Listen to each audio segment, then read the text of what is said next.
Good evening, football fans. You are looking live at beautiful Bain-Schaeffer Buffalo Stadium at First United Field here in Canyon, Texas. The 2-2 West Texas A&M Buffs welcome the 1-3 Western Oregon Wolves in a key Lone Star Conference matchup. This is the Marble Depot pregame show. I'm Lucas Kinsey, alongside my broadcast partner Bryce Sheets. Kent Johnson, he'll join us down on the sidelines later on. And Bryce, after our last sideline report a couple of weeks ago from Kent Johnson, I can't wait to see what is in store tonight. We had an Animal Planet style breakdown of buffaloes and wolves, and so we're interested to see what KJ has for us tonight. Both teams tonight in this matchup coming off of close conference losses last week. Western Oregon, gave Central Washington all that it could handle, but they just couldn't score enough points in a 17-7 loss, home loss against the Wildcats. For WT, the Buffaloes had a 1-point road loss in overtime against UT Permian Basin, and that was Heartbreak Hotel. WT led for most of the game.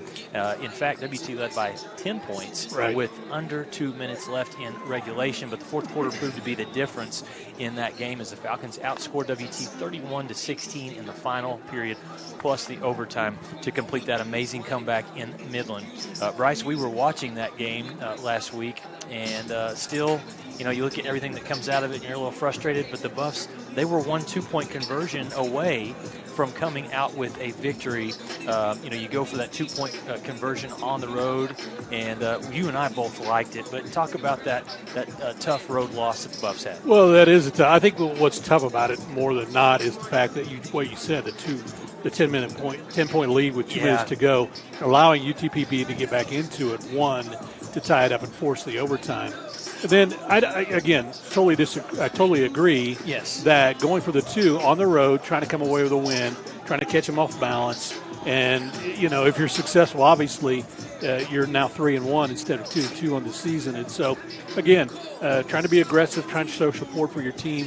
I think it was a masterful job of trying to, get everybody to execute a little bit. And so I think when you go to UTPB, it is tough to lose down there. But, again, credit them, too. They have done a lot to turn that program around from where it was several years ago. Now, WT tonight, they're in a 4-way tie going into this game in the Lone Star Conference. Western Oregon, they're tied for last place right now with Western New Mexico. And so similar teams, solid defense. They want to run the football. A little hot and cold on the offenses. What are you expecting tonight? Well, that's the thing. For Western Oregon, can they get the offense in sync? And that's really what they're trying to do. They've struggled in the run game from the standpoint that they're just not consistent. I think that's what they're looking for. Coach Ferguson's looking for more than anything else is consistency with trying to get the offense in gear. And again, you're right, very similar to WT. They've been hot and cold as well offensively. And so last week, obviously they found a rhythm, a nice passing rhythm that worked well for the Buffaloes. That may come into play tonight because a team that's kind of anticipating you to run more than pass, then you want to see if you can keep them off balance. Western Oregon, they are 2-0 against West Texas A&M. Both of those games were played in Monmouth, Oregon. Will the trip to the Lone Star State prove to be the answer that the Buffs are looking for against the Wolves? We'll find out. When we come back, we'll go beyond the athlete with JT Cavender. It's West Texas A&M and Western Oregon in a September showdown right here on the Lone Star Conference Digital Network. Higher recovery rates in athletes. Add low-fat chocolate milk to your milk.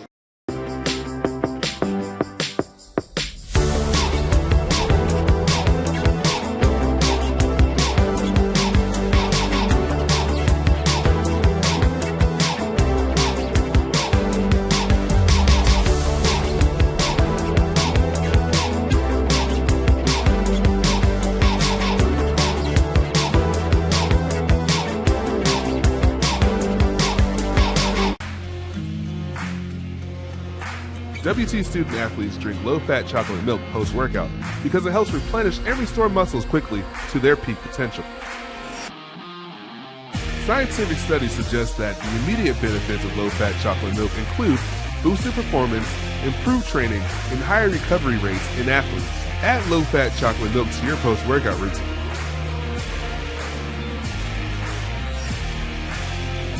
Go Buffs! Of WT Athletics. Today they brought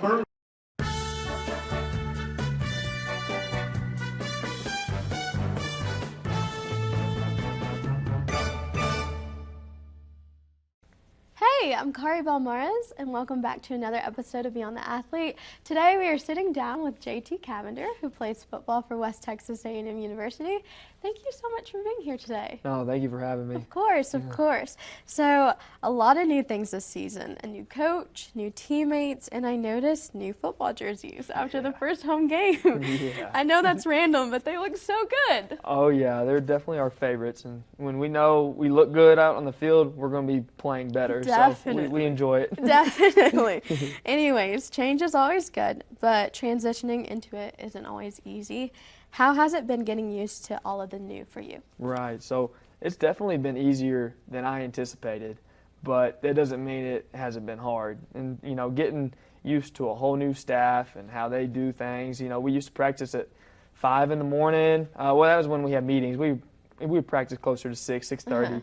But, I mean, that's early. And it is. Now we practice at about 4:20 in the afternoon. And so, I mean, that is talk about your whole world flipping upside down. Definitely. That's what's happening. So it wasn't very easy. And to be honest, I think we're still adjusting to it. You know, we're still learning new things here and there every day. But, so that's been hard. But the new guys that they brought in, the transfers from Nebraska Kearney, they're old school.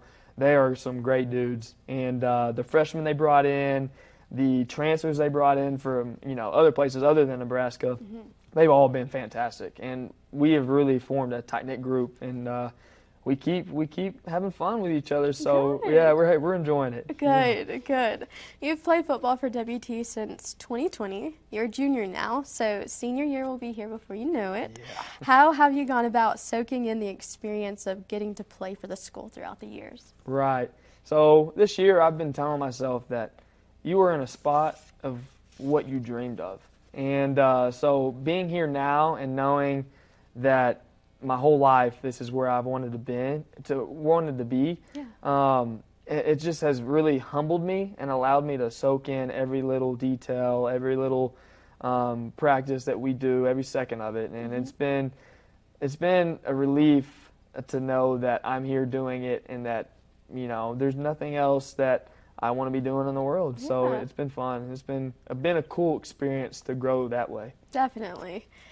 You play a big role in the WT SAC program, which stands for Student Athlete Advisory Committee, where you are investing in your campus and community. What is the most rewarding aspect for you in being a part of that leadership? Yeah, so there's a lot of rewarding aspects about SAC. First of all, being community service. I love doing community service. That's a part of me.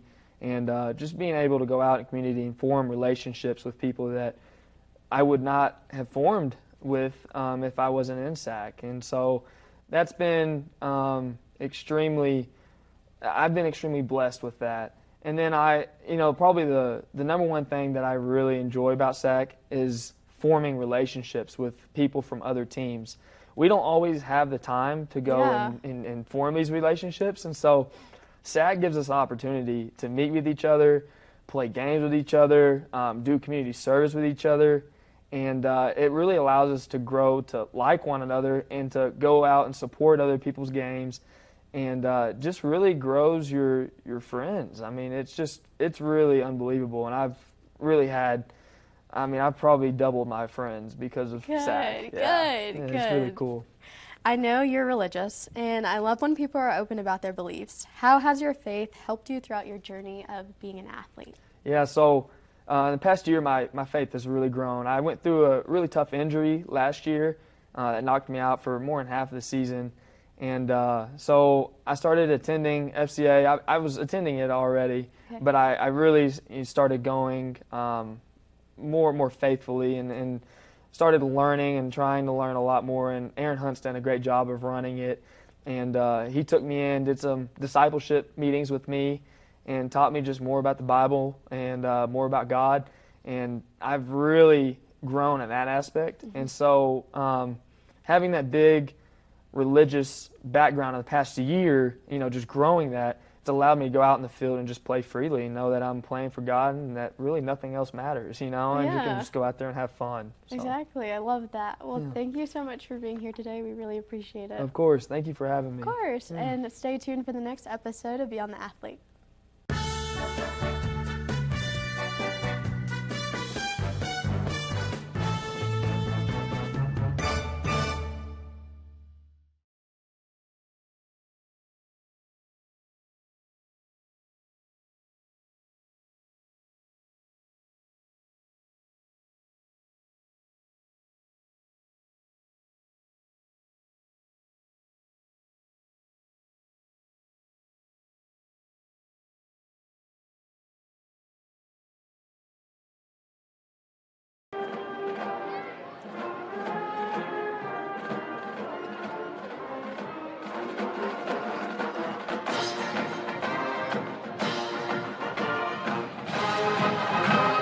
thank you, Bryce. Tonight's opponent, Western Oregon. They come in at 1-3 on the season. Its lone win was against Lincoln of California, an NAIA program. Sound familiar?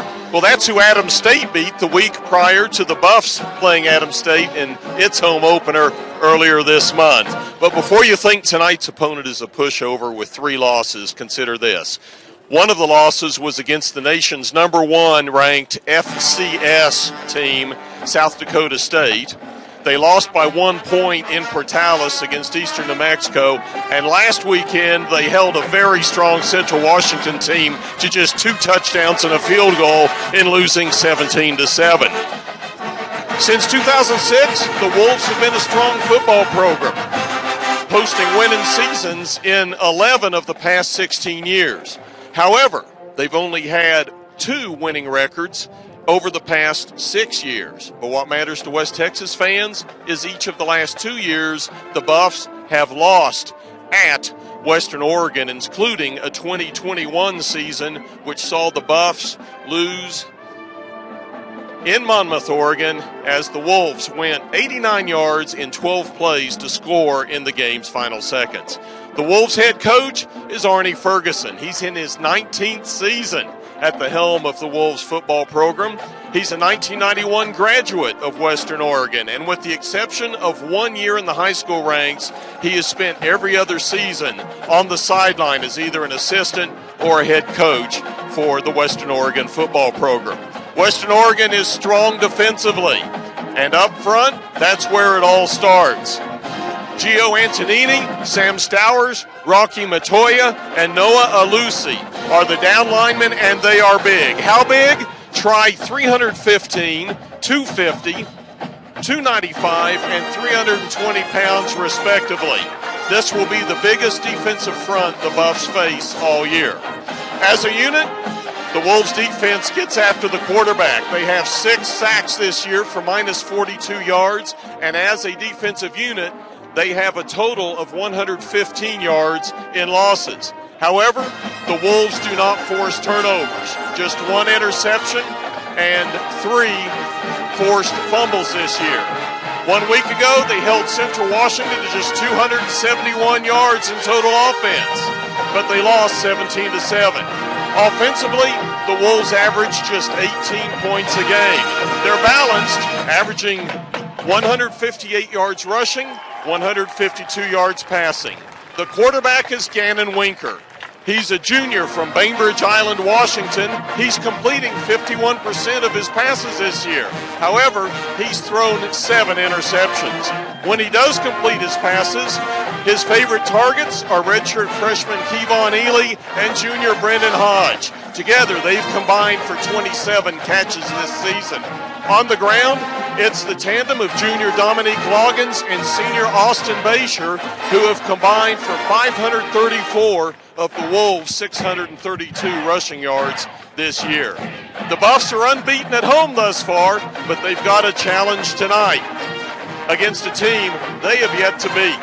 It's a beautiful evening for football, 82 degrees. The wind may be a factor. It's out of the south at 20 miles an hour, gusting as high as 32 miles an hour. That's our sideline report. Let's now go down on the field and the West Texas A&M marching band.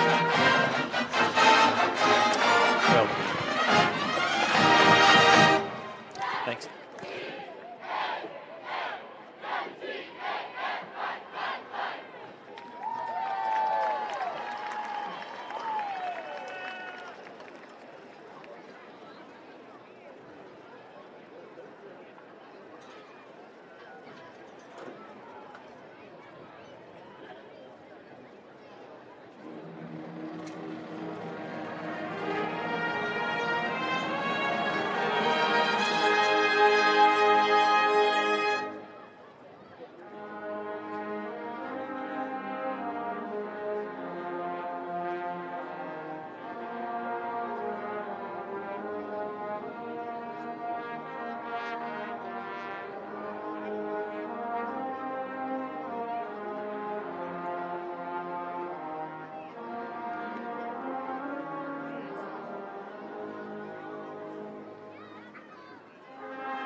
When you choose natural gas, chocolate chip cookies get a little tastier.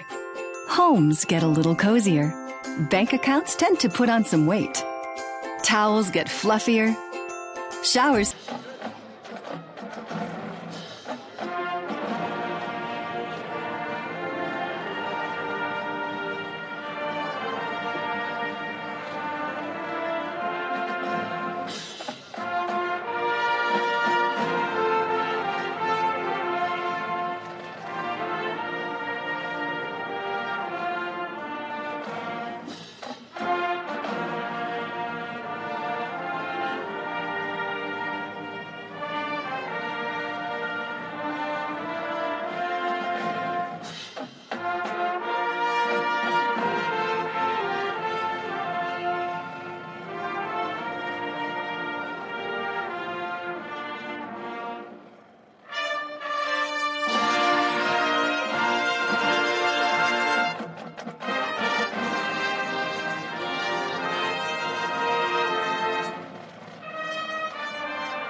When you choose natural gas, chocolate chip cookies get a little tastier. Homes get a little cozier. Bank accounts tend to put on some weight. Towels get fluffier. Showers stay hotter for longer. And our blue planet gets a little greener. When it comes to choosing energy that's clean and efficient, nothing else could be more American. Atmos Energy, your natural gas company. We are Carpet Tech, and we are family. More than carpet cleaners, we're a team. Diving right in, not afraid to invest in our work and each other. We're killing it day in and day out, never shrinking from a challenge. Our people are 1 part passion, 1 part grit, and about a zillion parts awesome. And we are always looking to add to our family. So what are you waiting for?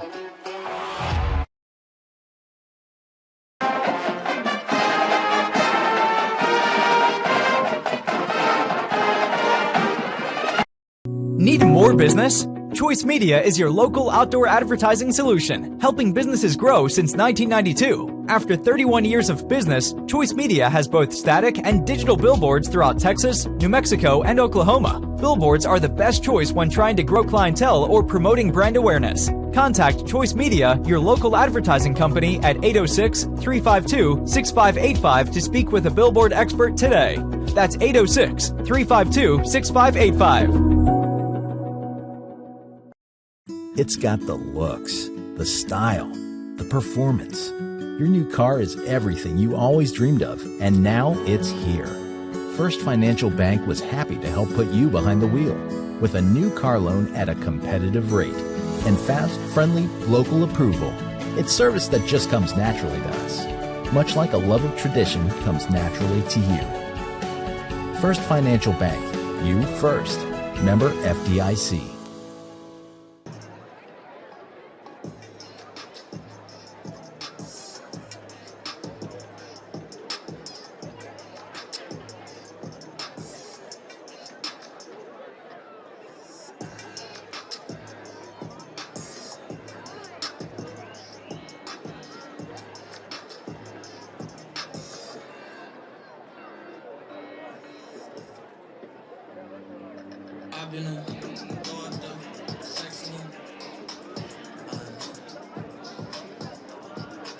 Nevertheless, all the time, the effort, and everything they put into helping better students throughout not only the area but the region in general is so important.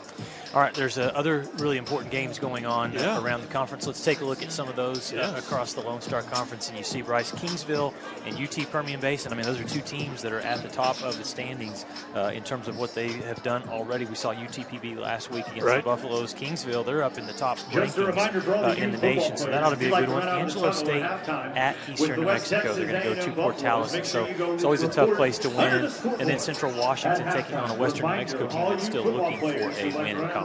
Yeah, again, that's a couple of teams that are just trying to, again, find that rhythm, trying to get things going. So it'll be interesting to see what comes out of there. All right, let's look at our keys to the game here for West Texas A&M. And Bryce, we start with consistency on offense. You know, last week you look at the Buffaloes, and did they score points? Absolutely, they did on the road.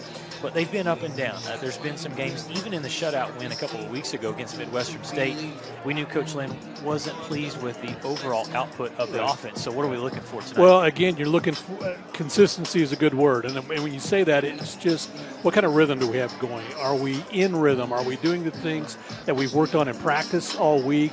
And so, again, that's kind of the big keys.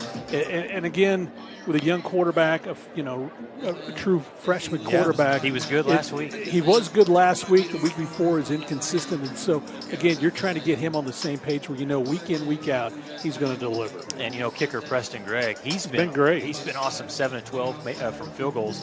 I know Coach Lynn loves Preston Gregg. He does. But we want 6 instead of 3, so we'll see how that goes. Number 2 is the defense, Bryce. They are facing we already talked about it. You heard Kent Johnson talk about how big this offensive line is. Right. And Coach Lynn knows Arn Ferguson really well, knows Western Oregon, and he said there's no secret about it. They want to run right at you, right over you. So WT's defense, they've got a test. Well, they really do tonight. And again, it's going to be their speed. Can their speed get around those big mammoth blocks that are there and be able to make penetration, wrap up the running backs, kind of prevent those big plays? Because if you get a big open seam, then their running backs are off and running. And so, again, that's kind of the thing. Can you slow them up? Can you kind of keep them in check? Well, those running backs, you're talking about Dominic Loggins, Austin Bacher, they're both very good. And, for WT, they want to get that quarterback, Gannon Winker, who can make some plays, not going to beat you with his run, though. He wants to throw it. He's struggled at times throwing the interceptions. That's what the Buffs want to do. Yeah, and again, his completion rate's not the best. And so if you can kind of put pressure on him, get him out of rhythm, again, he's not going to beat you with his feet because he's struggled in the running game this year. And so, again, got to keep him in the box, try to keep him all wrapped up. Don't allow him to get to the outside by any stretch of the imagination. And then the other thing is force bad passes. Last one, Bryce, get the Wolf off the back. I know it's not a long series. We've only played Western Oregon twice, but the Buffs are 0-2, including, you want to talk about heartbreaker, 2 years ago on the road. They lose in the last minute of the game on a touchdown. So Western Oregon, they have WT's number, but again, you're not playing in Oregon tonight. That's a big difference, and I think, that will come into play because they're comfortable at home. And again, a good reference would be last week playing Central Washington. They played well at home, just didn't score enough to win in that one. And so it's on the road that makes the big difference. And so the Buffs need to capitalize on being here at Bain-Schaeffer. We can see Thunder leading the Buffs, going down the tunnel and getting ready for this game. Let's talk a little bit, shift our focus, Bryce, and talk about Western Oregon and the Wolves. Some things that they want to do tonight to be successful. And I think, it kind of goes opposite from what we just talked about. They want to run the football, obviously, but when they get in passing situations, their quarterback has to come through tonight. Yeah, they really do. He really does. Gannon does. From the standpoint that Winkler, you want him to be able to find his targets in rhythm. And that's the thing he's struggled with a little bit.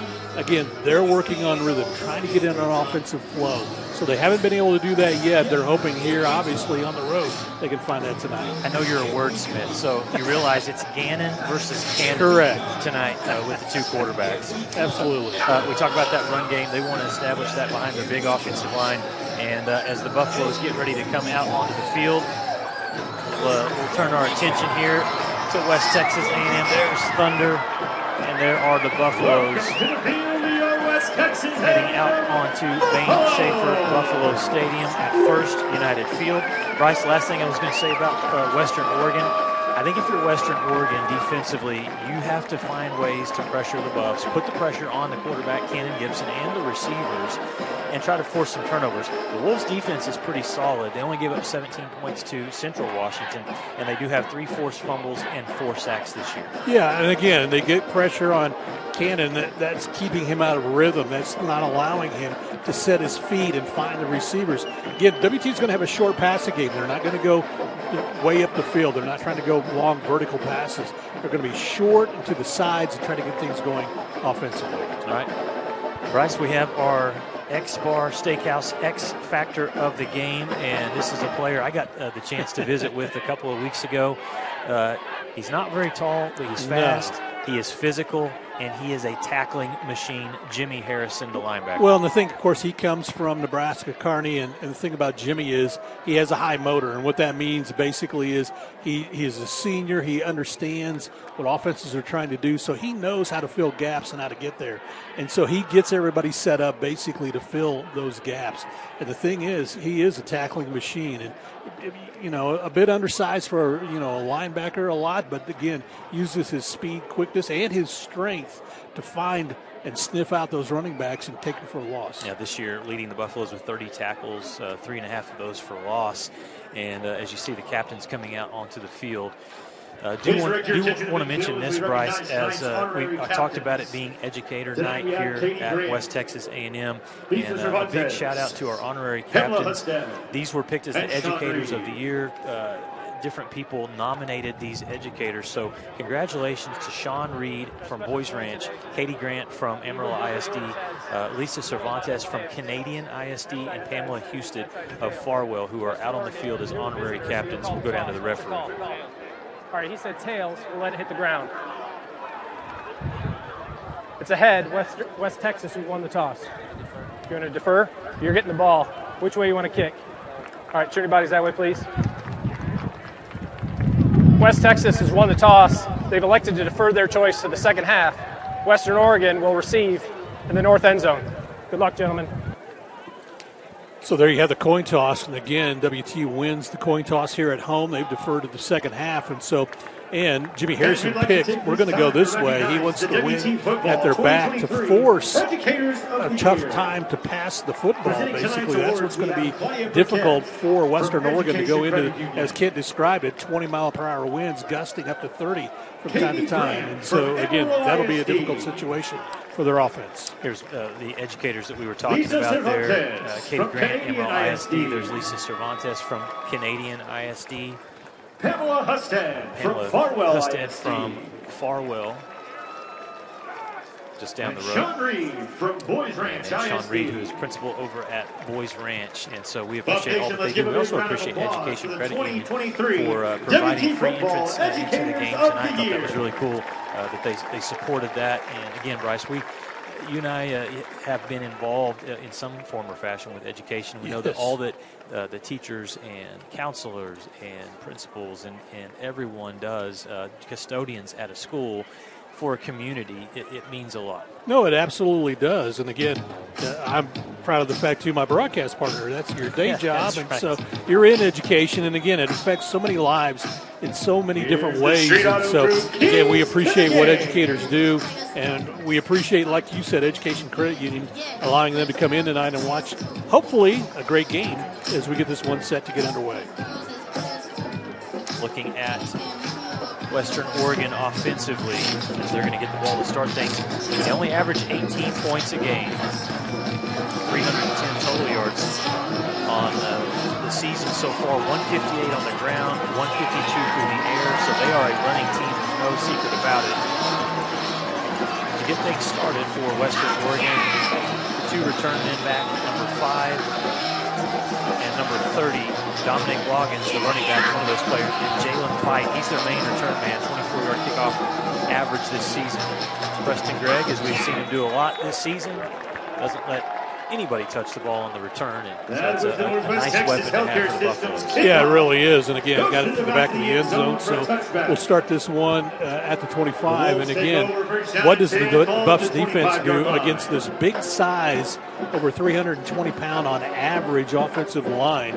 for Western Oregon, and again, is trying to get them off center, trying to keep them off balance, and that'll be a big key to get things started tonight. Their lead offensive lineman, if you will, is the right tackle, Tommy McKeedy, second team All-LSC selection last year, 6'4", 370-pound junior. So Winker in the gun on a first down. It's a running play over the left side. And a gain of about 3 yards there on the first play from scrimmage. Give it to number 30, Dominic Loggins. Loggins is their main carrier, just by a few. 48 carries, 301 yards, 2 touchdowns. He averages 6 yards every time he touches the ball. And then Barker, 45 carries, 233, and 3 touchdowns. And these running backs are big, right? They really are. They got good size. Our X-Factor player of the game, Jimmy Harrison's the one that comes up and makes that first stop. So 2nd down and 7 here for the Wolves. And Winker out of the gun, the junior. Fake the handoff, throw, and it's incomplete. And nice play defensively that time for the Buffaloes. Zeus Stu comes up and keeps the receiver off balance, so he's not able to pull that one up. And so that brings up the 3rd down, as you hear Corbin talk about, or the PA, as he gets the crowd fired up and ready to go in this one. All right, so very quickly, Bryce, here's setting up our keys to the game. And it's 3rd down and long. This is where the Buffs want Western Oregon. And if you're Western Oregon and Gannon Winker, you got to prove people wrong and convert on these 3rd down situations. On the season, they're 28% on 3rd down. 3 receivers come to the bottom of your screen on the near side. Running back is Loggins. Winker, good protection, and it's complete, and it's going to be a first down. Harrison on the tackle, but not before Brendan Hodge, the junior out of Los Angeles, picks up his 11th catch on the season and a big Wolves first down. Well, they had Brandon Hodge in the slot on the right side, and so just a little up and in, a little slant pattern, and presented a big target for his quarterback, Gannon Winkler. And of course, Gannon's 6'5". He's got good size. He can really survey what's going on out there and just threw a perfect strike. Buffs bring both outside linebackers up on the line of scrimmage. Extra blocker on the far side for the Wolves. Handoff over the left side. A big hole opens up for Loggins, and Harrison makes another tackle, which is great for the Buffs. The problem is that's a gain of 7 yards. Yeah, it was a big run off the left side of the line that time to go. Again, that kind of sprung that one wide open was number 78. Keating Hickley, the 350-pound guard. He just opens up a big hole for the running back to run through.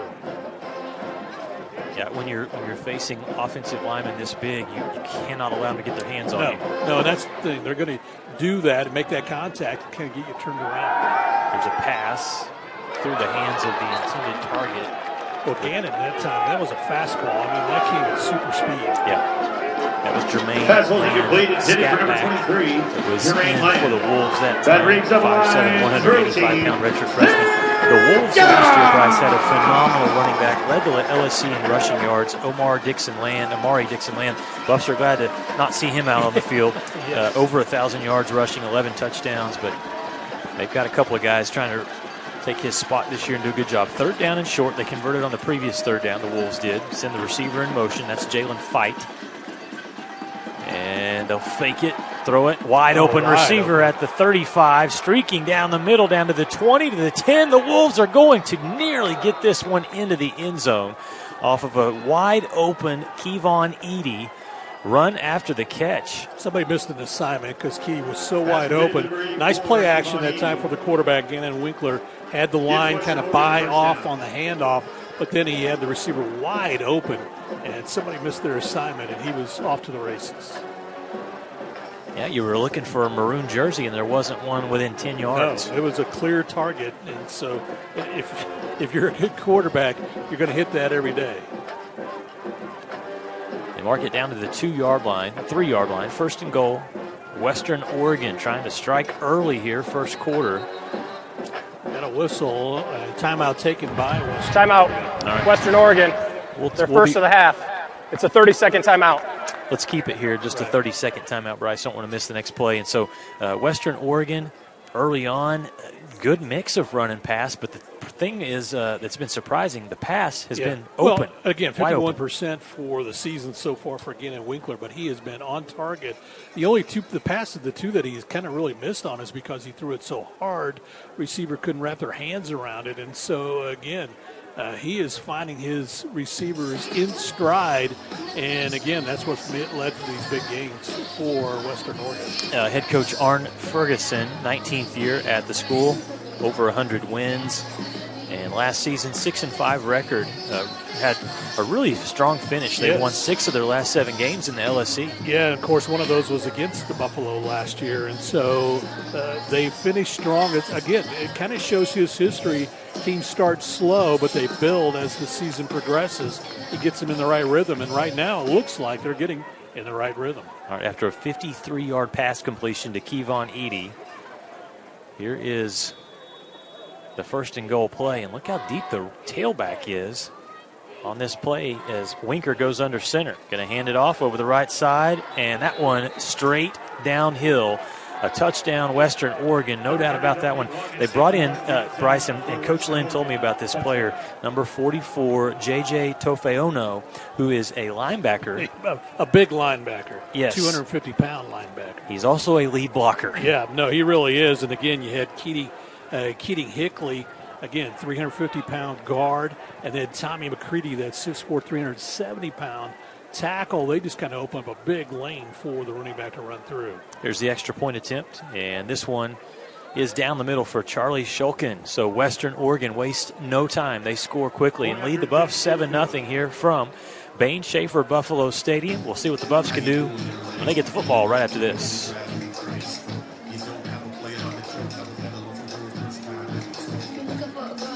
Egg producers don't quit at 5 p.m. We don't quit until the job's done either. Banker's hours don't apply at First United Bank because we believe egg lending isn't a 9-to-5 job. While you're out working the fields or managing the herd, we're making sure your money is working too. Whether it's for livestock, land, or equipment, we're one of the most dominant egg lenders in the state and have been burning the midnight oil since 1907. First United Bank. We know ag lending.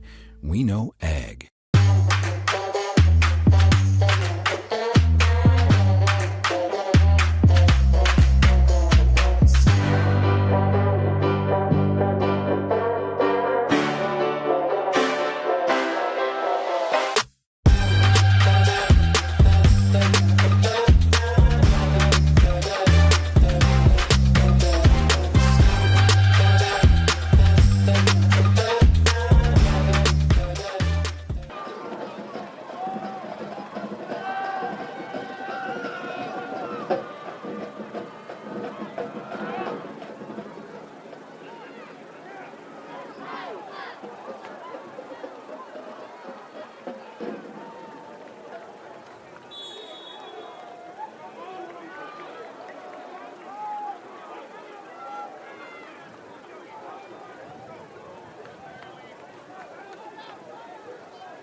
Buffs take over first down and 10, ball at the 24-yard line.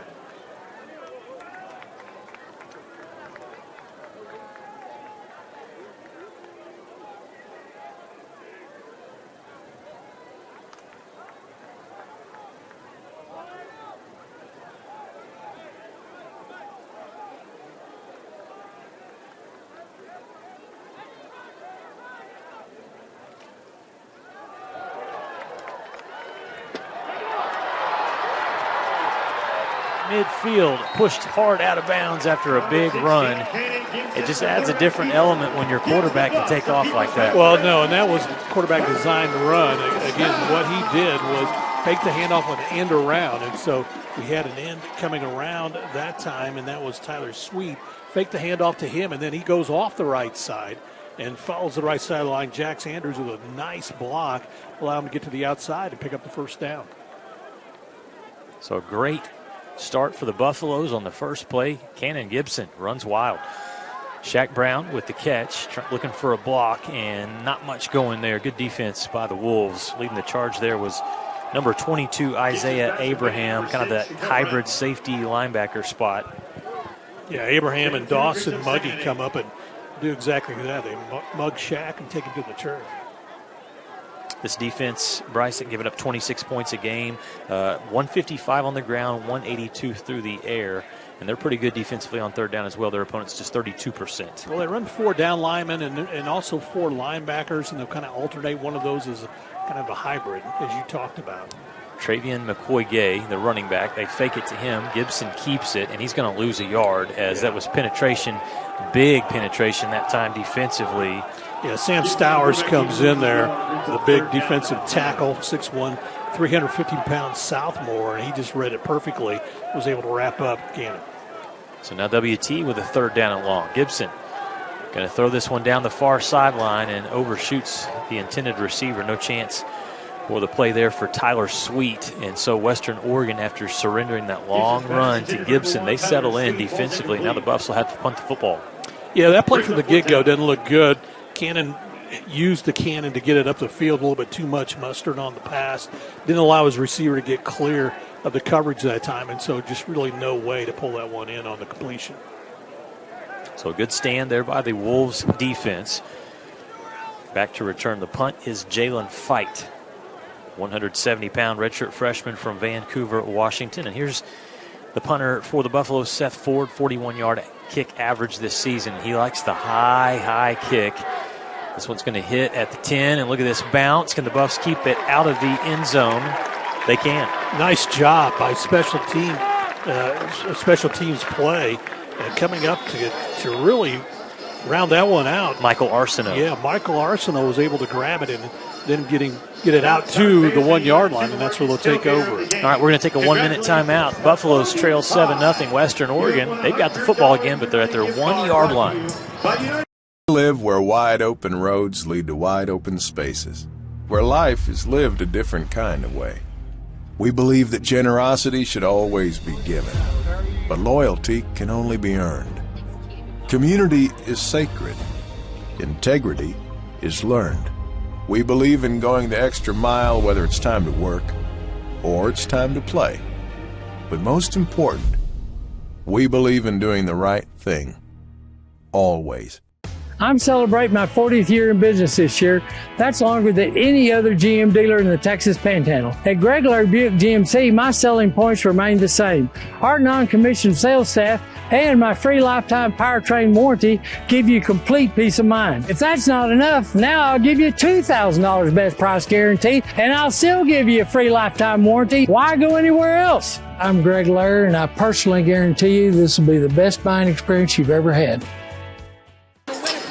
Well, welcome back to Bain-Schaeffer Stadium. The opening series for Western Oregon was a good one. 7-play drive that ends with a touchdown. The Buffaloes start out their drive well, but then kind of stymied it, did the Oregon defense. And so now it'll be Western Oregon's second opportunity, but they've got to go 99 yards in order to get pay dirt. And so a good job by special teams to pin them back against their own goalpost.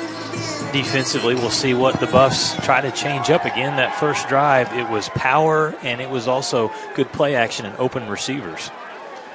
So from their own 1 yard line, Winker shifts 2 players from the left to the right. It's a handoff to Bacher on the first play, and it's a good running play that JT Cavender and Staszewski combined to make the stop on after yardage is gained to the 6 yard line. Yeah, nice 5 yard run. They shifted 2 tight ends. They had a double tight end set. They moved them both from the left side to the right side, and that's where they had the power set up, and so they ran to the right side and able to pick up 5 on that carry. Buffs defense this season giving up 19 points per contest. Defensive coordinator Levi Gallus. And for WT, so far, one difference, Bryce, we're seeing is this defensive line. They're getting pushed back a little bit. But it's big offensive line, that's right. Exactly. The lead blocker in again, the fullback, number 44 in there, and it's a gain up to the 9 yard line for Bacher. Sets up a 3rd and short. Well, credit the guys up front this time, because what they did was they took space, and so in doing so, that forces, when you have Western Oregon trying to do a double team, they take up space, and the linebackers are able to fill in the gaps, and they came in to make that stop and force this 3rd down play. Dylan Parcher in at nose tackle right now. Sosa Sokimi, the defensive end on one side. On the other side is Antonio Iwagu. See what they can do here on 3rd and short. Winker turns, hands it off, and the Buffs stop it. No first down that time. Nice job by Jimmy Harrison that time. Again, they tried to overload, and so there was opening in the middle by the center. Jimmy Harrison read it, came up, and was able to make the stop for a loss and force a 4th down punt. Again, that's having those mobile and quick linebackers makes such a big difference. And again, J.T. Cavender, Jimmy Harrison made the difference. All right, Charlie Shulkin does the kicking and punting duties. A sophomore out of the state of Washington, 36-yard average, long of 58. Buffs have back to receive the punt. Tyler Sweet. Sweet is going to make the fair catch signal and haul this one in at the 43-yard line. Buffs have great field position. Yeah, they really did. And they came after that punt, as you would expect, with somebody deep in the end zone. All right, we'll take a timeout, come back. Buffs offense in good shape. Can they respond? Down by a touchdown here in the first quarter.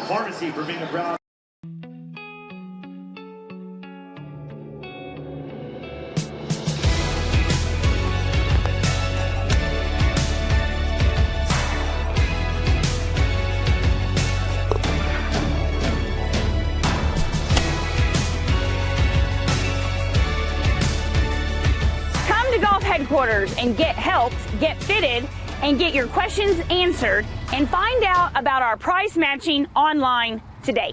Jenkins Doors and Windows began serving the Texas Panhandle in 1927, and we take pride in being a part of your neighborhood. We don't use false promises or gimmicks. We simply offer quality doors and windows at a fair price, and we stand behind every sale. Jenkins is family owned and operated, and proudly continues the traditions of quality and excellence that started over 80 years ago.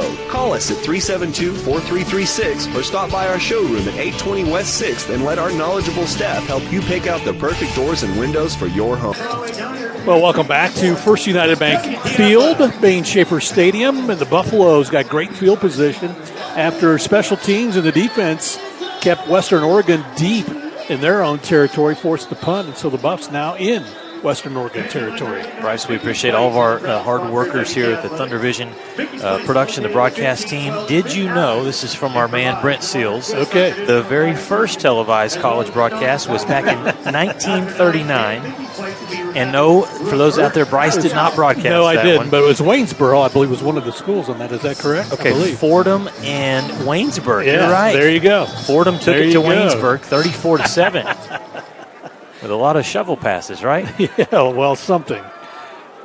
All right, Buffaloes trail this one 7-0, bringing the extra blocker on first down, the throw to the outside. Good catch by Tyree Tipton. He tries to shake the defender. It's going to be a short game, but Bryce, that's exactly the type of play that you were just saying the Buffs need to develop. Yeah, well, they did. And again, last week against UTPB, they ran those little short passes, get it to the receivers, and let them use their speed, because you'll take those 5-7 yard gains every time.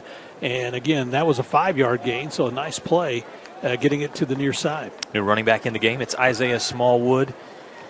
Last week kind of contained against UT Permian Basin, just 2.7 per carry. This time he moves forward to the 35-yard line. It's going to set up 3rd down and 2 for the Buffaloes. They go with some tempo here. Well, the big thing, too, of course, you're trying to run against this big defensive line, too, so there's a lot of bodies being pushed around. 6 of those bodies are up on the line of scrimmage. Yeah. Right now on 3rd and short, expecting the Buffs to run. Stacking the box for sure. And so, again, nobody really deep. Safeties aren't even deep. Now, you'd like to see maybe Bogardus be able to beat his man off the line here. He's at the bottom of the screen. Snap back to Gibson. Play action. Gibson keeps it. A hole opens up, and Cannon's got the first down. Cannon at the 20. He's at the 10. Touchdown, Buffaloes. Yeah, that's just good misdirection that time. RPO, it was the option for Cannon, whether he hand it off or just take it off the right side, and the freshman quarterback sees the sliver of light to run through and does a nice job to get there. You know, he was impressive last week on the road against UT Permian Basin, had a long touchdown run in the 4th quarter and you knew there were a lot of fast defenders out on the field. He just ran away from everybody. Yeah, good speed for Cannon. Again, just a nice job, got to the right side, and then took it in for the score. So an extra point attempt coming here on the leg of the sophomore Preston Gregg. Prior to the kick, timeout, West Texas, their first of the half. It's a 30-second timeout. We'll keep it here, Bryce, and I know you take this timeout. I don't know if it's a personnel issue with the extra point. You hate to waste that one. But no, you do. And again, that it's either that you don't have enough people out there, and so you don't have time to get somebody out there. They don't go with Notre Dame's method. No, you can't do that. You got to take the time out, and that's exactly what you want to put some points on the scoreboard. You're trailing right now 7-6. So now the question is, do you go for the kick or do you go ahead and try to run in for 2? But because the kicker is still out there, that indicates that it will be a kick for the Buffaloes. The statistics update here, total yardage, pretty close. 82 yards for Western Oregon, 73 for West Texas A&M. And for the Buffaloes, it's interesting, kind of different from what we'd expect. Western Oregon has 62 passing yards. Yeah. The Buffaloes have 66 rushing yards, just 7 passing yards. It's totally not what we scripted for this one today. But, again, that's why they play the game on the field. We did think we'd had 2 pretty evenly matched teams, though. And the right leg from Preston Gregg is good, and we are tied 7-7 early on here. First quarter, 6:35 to play. We're back with the kickoff after these messages on the Lone Star Conference Digital Network. Life, things aren't scripted. If you're an athlete, we need people like you and translate those skills to officiating. You can get a lot out of it. It happens in every town, in every game. We never have a perfect game, but the rewards always outweigh the negativities.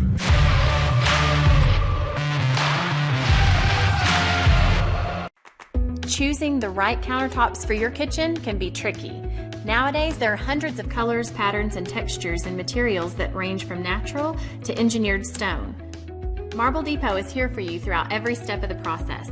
And yes, we do have a lot of options that might make that decision a little harder, but we're also going to ask the right questions so that you get the most out of your investment. So come by our showroom and let us help create what you've been dreaming of.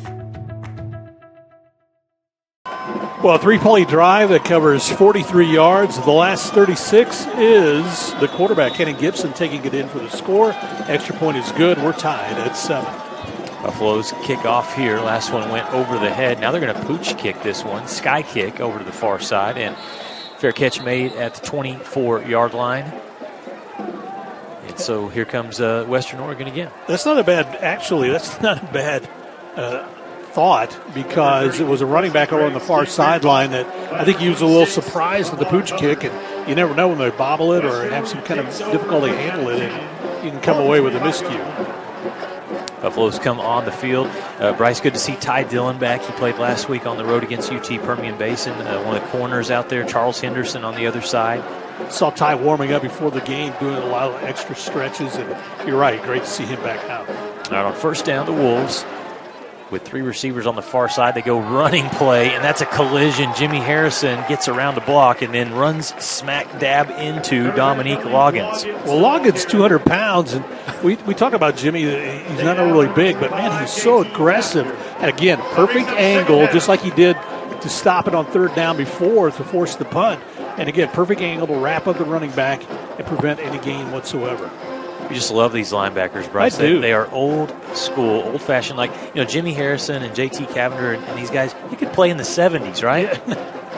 Give them a little crew cut. They're ready to go. Second down and long for Gannon Winker. A little trickery here. They get it on the jet sweep, trying to get around the edge. And there's Jimmy Harrison again running down Jermaine Land. Again, perfect angle. Nobody picked him up, so he came from the near side, went to the far side a little bit, had an angle on the running back who could never get around the corner, and Jimmy rode him out of bounds for a 2-yard loss. Bryce, it's just the first quarter, and number 44 for the Buffaloes has 6 tackles. Yeah. No, he's everywhere. It's third down and 12 for Western Oregon. 3 receivers to the near side, out of the gun, Winker. Open man, and it's incomplete. Went through the hands of the receiver. Give credit to Kobe King, just getting in front a little bit. He was there. He kind of diffused the flight path a little bit, but same thing, the receiver was wide open. It was a nice pass from Gannon Winkler. And again, that's when for Western Oregon, they get the sideline, the receivers have got to help their quarterback, because so far, well, we have seen he has been very accurate in this ball game. So a punt coming here for Western Oregon.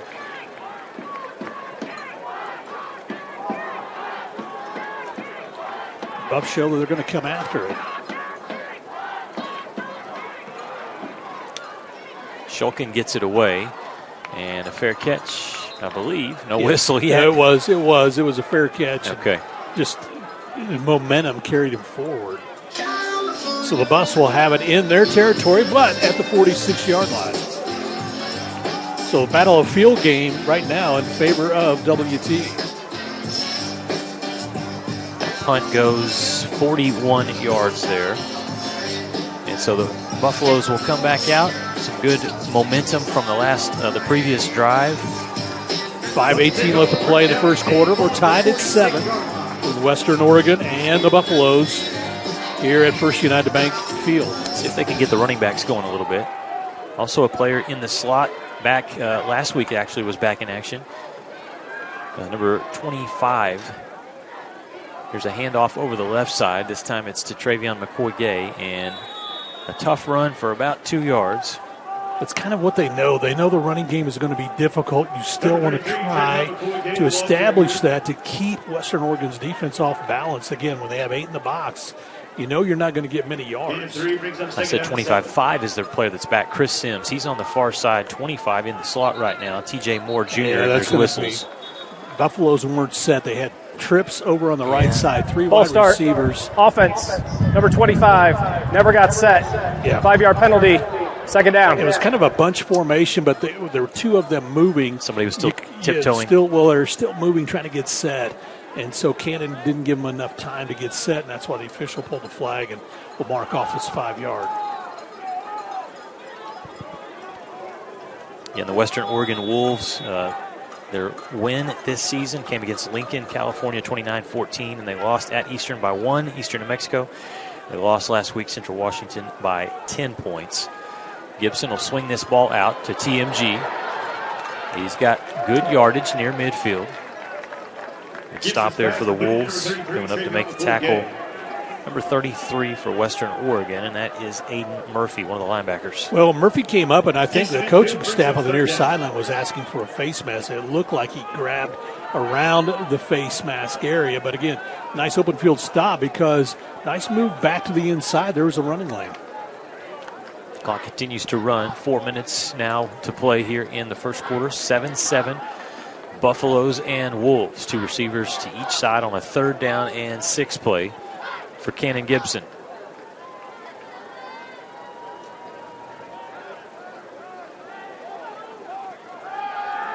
Good protection. Gibson, nobody open. Now he's going to roll. Got to get rid of the ball. Chunks it down the field, and it is incomplete. Tight coverage there. Just a slow developing play. Extremely slow. Again, playing zone defense defensively, so they're staying in their areas. He was trying to find a soft spot in his zone, but just really nobody was open, so he ran to the right side, avoided 2 tackles for loss. Still found a receiver, they just couldn't pull it in. Seems like when for these pass plays, Bryce, two options that really work. Get it out of his hands really quick. Or rolling to the right, moving the quarterback. And he was so slow rolling to the right. In other words, you knew he was going to pass. He wasn't going to take off and run up and try to get the first down. And so he was looking for a receiver to find and hopefully feed him the football. Right, Jalen Fight stands on his own 10-yard line, set to return this punt. As Ford looks over to the sideline. Low snap, and Ford just gets it off. It's still a good punt that's going to roll. Look at that. Oh, man.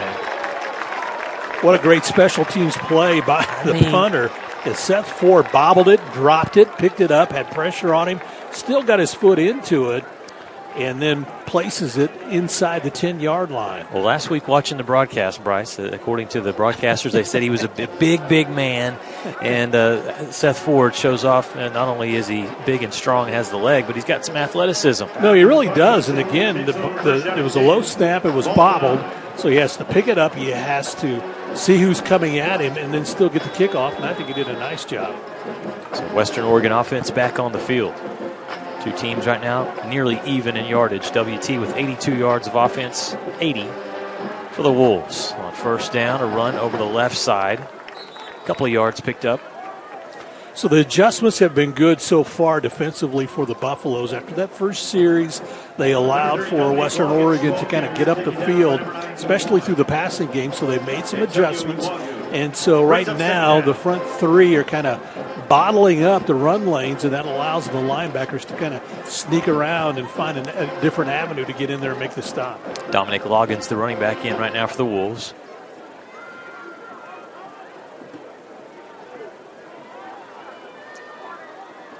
Receiver comes inside and sets. They're going to give it to Loggins, trying to get around the edge, and it's Kobe King that makes the tackle. Ty Dillon does a good job as well coming up from the corner spot, but that's an incredible job of the linebacker, Bryce, holding that defender off, shielding him off, and then making the stop. Absolutely. And so Ty Dillon, as you talked about, came up from the outside, so he turned it back to the middle. And again, Kobe King comes up and just is able to wrap up and keep it to a very, very short gain. Makes it 3rd and long. He's been one of our favorite players to watch this season. We talk about those guys, how nasty they are on the inside. Well, Kobe's the flash on the outside. I mean, he is athletic and makes a lot of plays. Flying all over. 3rd down and long for Winker. He throws this one too tall and nearly picked off. Ty Dillon was watching the ball, the flight of the ball there, and at the last second, the receiver put his hand up and it was tipped. Ty didn't have enough time to haul it in. And that particular pass, that time it was on the quarterback again, and Winkler, he had a receiver open. He just had too much zip on it. Again, it flies over out of his outstretched arms trying to pull it in. So, again, that time the aiming wasn't correct, and so that forces this punt. So we're seeing both defenses settle in now. We are. I think that's the big thing. We are seeing both, as we anticipated, both defenses to get comfortable. The punt from Shulkin. A couple yards deep in his own end zone. Took his time, and Sweet back to receive the punt. Going to stay away from this one. It's not very good. Buffs need to get away to avoid being touched. It's going to bounce backwards and fall dead at the 37-yard line. It's a great field position. Again, battle of field position. The Buffs has controlled it so far here in this first quarter. 2 minutes left to play, tied at 7 between the Buffaloes and the Wolves of Western Oregon. I think if you're WT, Bryce, you got to take advantage of this field position. You do, definitely. I mean, right now, you're within, in essence, field goal range. I know it's on the fringe, but again, take advantage of the scoring opportunities. And so let's see what they do. Let's see if they go back to their little short passing game, see if they can get some things working on the right or the left sides. New receiver in for the Buffs, Ken Red Jr., the senior from Detroit, Michigan. He's in at the bottom of your screen. Buffs work out of the gun. On 1st down, quick throw, wide open receiver across the middle. Tyree tipped, and he's got speed. And he's got a Buffs 1st down. Slant pattern coming across the middle, and again, perfect strike, as that was just the ideal pass on that play. And again, pulling it in and picking up a big 1st down inside the 15-yard line. Buffs work quickly. Now in the red zone, you look at WT this season. They've done a pretty good job once they get inside the red zone. 1st and 10 right now from the 13-yard line, taking their time. They got 6 seconds, though, on the play clock. Got to hurry. Smallwood shifts to the right, 2 seconds. They give it to Smallwood. Good block, good cut by Isaiah. He's at the 10. He's at the 2-yard line, pushed out of bounds. Good, strong run from Isaiah, and it was a great block, Bryce. Super block, and he does what you want your running backs to do. He planted his foot, cut back to the inside that time when he saw an open lane, and then got, as you mentioned, a great downfield block that allowed him to get inside the 5 to the 3-yard line. Smallwood stays in. As it's 2nd and goal, they mark it at the 3. Isaiah trying to find an opening on the right side, and instead he found number 98, Sam Stowers. Well, Big Sam comes up and kind of shucks to the side, I should say, the block of the offensive lineman, and then he was kind of waiting for Isaiah to move and come toward him, and so he wraps him up and throws him for a couple of yard loss. Stowers 6'1", 315 pounds, just a sophomore, and he's one of those defensive linemen, Bryce, that you game plan for and you say, okay, we might have two guys block him. Yeah, or run away from him, one or the other. And again, that time he just has a nice defensive play and is able to make the stop. Brennan Ray is the tight end to the right.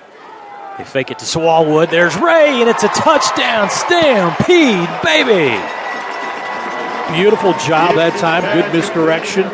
Credit Cannon Gibson again for throwing it to the side, and then there's a flag in the end zone. Coach Lynn marching all the way down and is very upset at one of his offensive linemen. And Bryce, the hope if you're the Buffaloes is that this penalty is assessed after the touchdown. Referee talking to the headlinesman right now, but you saw Josh Lynn. He is not happy. He's not happy, and Matthew Ames is the guy he's not happy with. And Matthew said, Coach, I got to go back in and we're going to kick.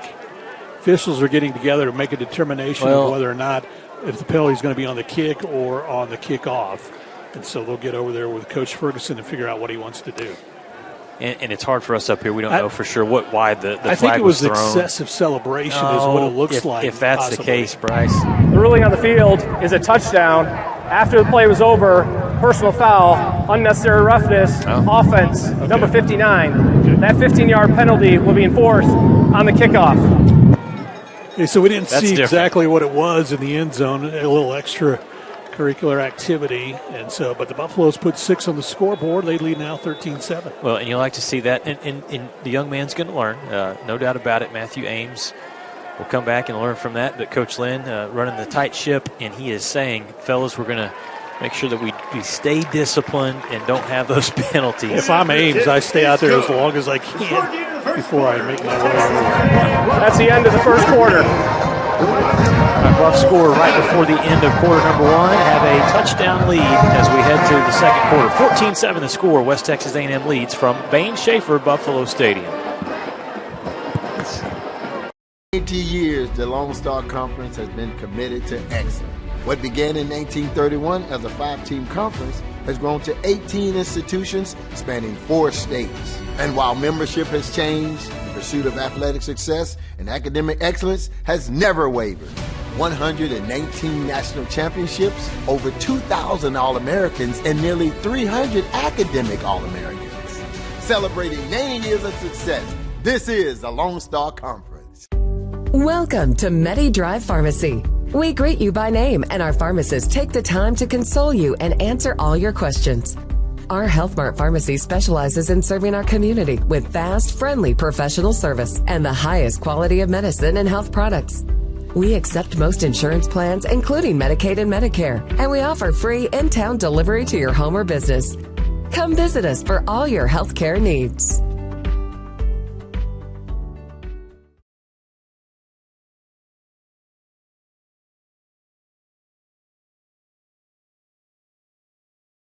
Welcome back to Bain-Schaeffer Stadium, and First United Bank as the Buffaloes score right at the end of the first quarter, as it is Brennan Ray gets a 5-yard pass from Kenny Gibson. The extra point is good. It wraps up a 4-play, 37-yard drive as we watch right here on the replay or we may watch. Here's the replay. Nope, we won't watch that, but nevertheless, it was a nice play. It was interesting, Bryce, because I was pointing out Brendan Ray, bringing him in, usually a lead blocker in that role, that H-back position, and it was a great play design. Well, credit Kenny Gibson, too. Nice little misdirection, fakes the handoff, looks like it's going to be Isaiah's going to go in, and instead pulls it back out, hits Ray, who goes from a blocking fullback over in the flat and is able to pull that one in and take it in for 5 yards out. So, as a result of that penalty, the Buffs kicking off from their own 20-yard line here. So, a chance for Western Oregon to gain some field position here. Coming up to field it on the run at the 32-yard line. Quickly up near the 45. On the return was number 20 on the play, and that is Tyquan Coleman. And one of the reasons, too, Coach Lynn's so upset, this has been, in this first quarter, a battle of field position. The Buffs have controlled it. And so when you do that, you get 15 yards marked off, you're going back further. And again, just like this, gives them great field position. Now they're at the 44-yard line of the Wolves instead of being back deeper to get their offensive set underway. Ball at the 44-yard line. All right, quarterback Gannon Winker, junior out of Bainbridge Island, Washington. So far tonight, 2 of 6 passing, 62 yards. This is a run on first down across the right side, and here's the speed back. We talk about Dominic Loggins and Austin Bacher, kind of the change of pace back. Was that 30? Trying to get the number. That was 32. So that's Austin Bacher. We've seen Jermaine Land. They've used him in the slot, kind of on those jet sweeps. Bacher, 6'2", 220-pound senior. And he's a transfer from Colorado State Pueblo. Yeah, and so he's familiar, obviously, with not only WT but a lot of teams in the LSC. And so, again, does a nice job that time getting to the outside. Picks up about 5 or 4.5 on the carry. They fake it to Bacher. Roll Winker. He's got a receiver wide open at the 20-yard line. See you later. Brendan Hodge hauls it in. Touchdown, Wolves. That one's going to go 52 yards to the house. And again, Bryce, it's about 3 or 4 times tonight in this first half where there's been busted coverages. Well, we're anticipating the run so much. Safeties are coming up, and that time it was just, Freddie Simmons, who's a safety, got caught looking in the backfield instead of watching the receiver coming across, and so got caught flat-footed, and that's why they're able to get that quick score. Officially a 52-yard touchdown pass from Winker to Hodge. The extra point is up from Shulkin, and it's good. So we're tied 14-14 with 14:06 to play here in the second quarter. We're back after the timeout on the Lone Star Conference Digital Network. For a onside kick, landed on my knee pretty hard and ended up fracturing my femur. I ended up having to go back and have surgery. Even the day after I had surgery, I was back in the clinic here. It's nice to have people help me rehab at a caliber of what I'm used to feeling like I can do. One thing that I really liked was having the access to the turf, because that's what I'm used to playing on. Now, it feels like nothing had ever happened. You have a choice of where you can go. This is one of the best places in Amarillo. Optimum Internet has next level speed. Get 300 meg internet for as low as $35 a month. How fast is that? Fast enough to stream on multiple devices with 99.9% network reliability and equipment included. Or go even faster and get a $200 prepaid card. Get 300 meg internet for $35 a month with Optimum Mobile for as low as $15 a month. Call 866-9-OPTIMUM, go to Optimum.com, or visit a store today. Get closer, go farther with Optimum. Well, it didn't take very long. A 2-play drive that goes 55 yards. Of course, the substantial pass in that one was Winkler connecting with Hodge on a 52-yard pass completion. Extra point is good, and we're tied once again at 14. Back to receive the kickoff for the Buffaloes. Sweet on one side. On the other side, Tyree Tipton. And a good strong kick, again, using a little bit of a wind that they've got tonight behind the back. I'll tell you what, when you're going toward the north end, that wind from the southwest is aiding kickers so far here in the kickoffs. The Bucs take over first down at 10, ball at the 25-yard line. So, again, I guess some of the things, I give credit in the first quarter to how the adjustments were defensively, but when you're expecting a team to run and they got the big running backs, you kind of sneak when you're a safety in particular. You're kind of sneaking a look in the backfield. That draws your attention. That time, they sent a receiver from the near side over to the far side of the field. Nobody picked him up, and that's why Hodge was wide open for that easy pass. Credit the Wolves offense with quarterback Winker and receiving core, 133 passing yards. Here's a pass down the field, up for grabs, and nearly picked off. Give credit that time to Tyler Sweet for becoming the defensive back and preventing an interception for Andrew Simpson. Well, absolutely. And again, that's the thing. Kenna Gibson doesn't have, into the wind, too, is the other thing. Doesn't have the same arm, obviously, that as Winkler does. And so tried to force it up, trying to get a big play, obviously trying to answer back, but unfortunately just couldn't get enough oomph to step through on that one. So looking at a second down and 10, the Buffs, they have Shaq Brown in. It's tight end set to the right. It's a pass play on the outside, complete to Bogardus, and then he's hit immediately. So a very short gain, tight coverage by the Wolves, and credit the defensive back out there, number 20, Taekwon Coleman. Well, it kind of indicates, too, what we feel like we have to do in this contest to move the football. Really not much running up the middle, so we've got to use the sides to our benefit. And so quick passes, a 5-yard gain on that one out to the left side. And so they kind of overstack. Nobody near on the near side right now. So the near side of the field is wide open. It's a 3rd down and 5 for the Buffs. Back to Gibson. Throws this one, has a receiver open, and it's dropped. That one was to Bogardus. I don't know if the defensive back poked the ball free or if that one was just dropped, but that was a good pass in there. Should have been caught for a first down. Yeah, again, same thing as I said about Winkler for Kenna Gibson. You got to help your quarterback out. That was a perfect pass right to where Noah Bogardus should have pulled that one in. And again, you're right. Their back was to us, and so couldn't see if the defender reached over and knocked the ball away. But again, you got to go up and fight for that one and pull it in. So it'll be a punting situation for the Buffs into the wind. Seth Ford getting set to kick this one away. Back to return number 5, Jalen Fight. Dangerously close to a lot of the Wolves punt players there, punt return players. And do we have a flag, or is this just a timeout? It'll be the media timeout. So we're tied 14-14. Still a lot of time left here in the second quarter, 13 minutes and change. We're back after this timeout. Texas Farm Bureau would now like to recognize the member of the game, Chaz. For a onside kick. Landed on my knee pretty hard and ended up fracturing my femur. I ended up having to go back and have surgery. Even the day after I had surgery, I was back in the clinic here. It's nice to have people help me rehab at a caliber of what I'm used to feeling like I can do. One thing that I really liked was having the access to the turf, because that's what I'm used to playing on. Now, I mean, it feels like nothing had ever happened. You have a choice of where you can go. This is one of the best places in Amarillo. Optimum Internet has next level speed. Get 300 meg internet for as low as $35 a month. How fast is that? Fast enough to stream on multiple devices with 99.9% network reliability and equipment included. Or go even faster and get a $200 prepaid card. Get 300 meg internet for $35 a month with Optimum Mobile for as low as $15 a month. Call 866-9-OPTIMUM, go to Optimum.com, or visit a store today. Get closer, go farther with Optimum.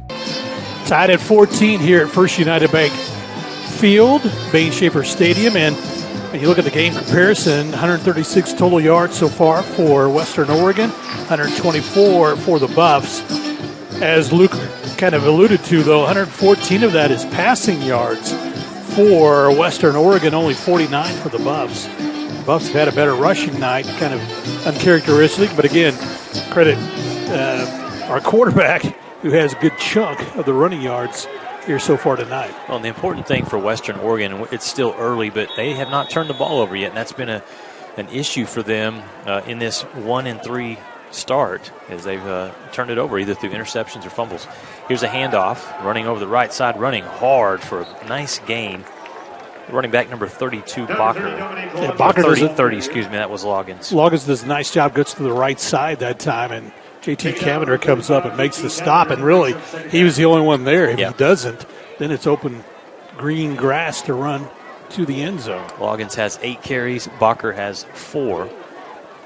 And they're going to stay with that run game, even though they've had success passing the football. That's their identity, is to be very physical, smash mouth, run it right at you. Winker will throw.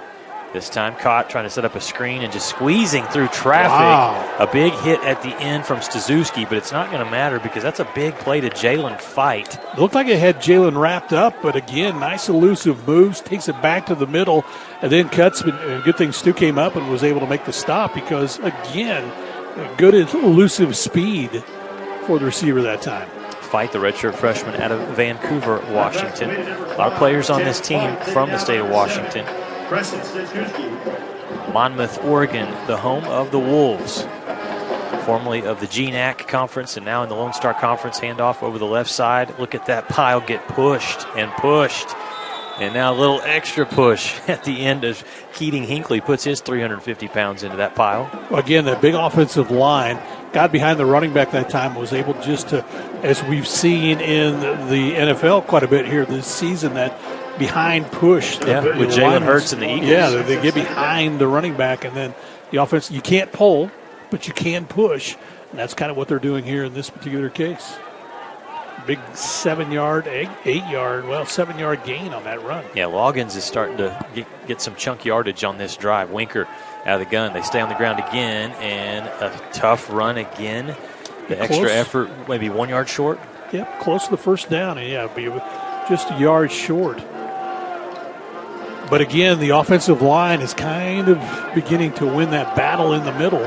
And so that's what the Buff defense has to do, is be able to fight around these big guys for Western Oregon and fill some gaps. Charles Henderson on the tackle that time for the Buffaloes. Extra blocker for the Wolves. It's the tight end, Cade Hustler. He's 255 pounds, in case you were wondering. And it's 3rd down and a yard here for Western Oregon. They send the receiver in motion, London Smalley. Play action. Winker has protection. Throw on the outside, and it's a strike complete to Kevon Edey.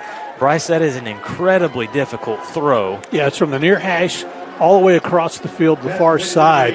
At that time, the receiver went way up and pushed Ty Dillon way up, and so Ty couldn't recover in time as he tried to come back, and the receiver, credit him, he fought his way back toward the ball and caught it at his shoe tops and was able to pull it in. That's Kevon Edey right there, and how about the cannon from Gannon? Yeah.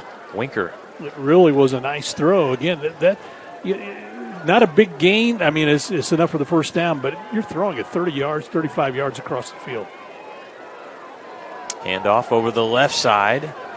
Nice run for good yardage that time by number 23, Jermaine Land. Buffs came with a delayed blitz from Kobe King, and so where Kobe came up to go after the quarterback, that's where the running back went. He filled that open slot and was able to pick up about 6 on the carry because the linebacker had tried something a little different and got caught.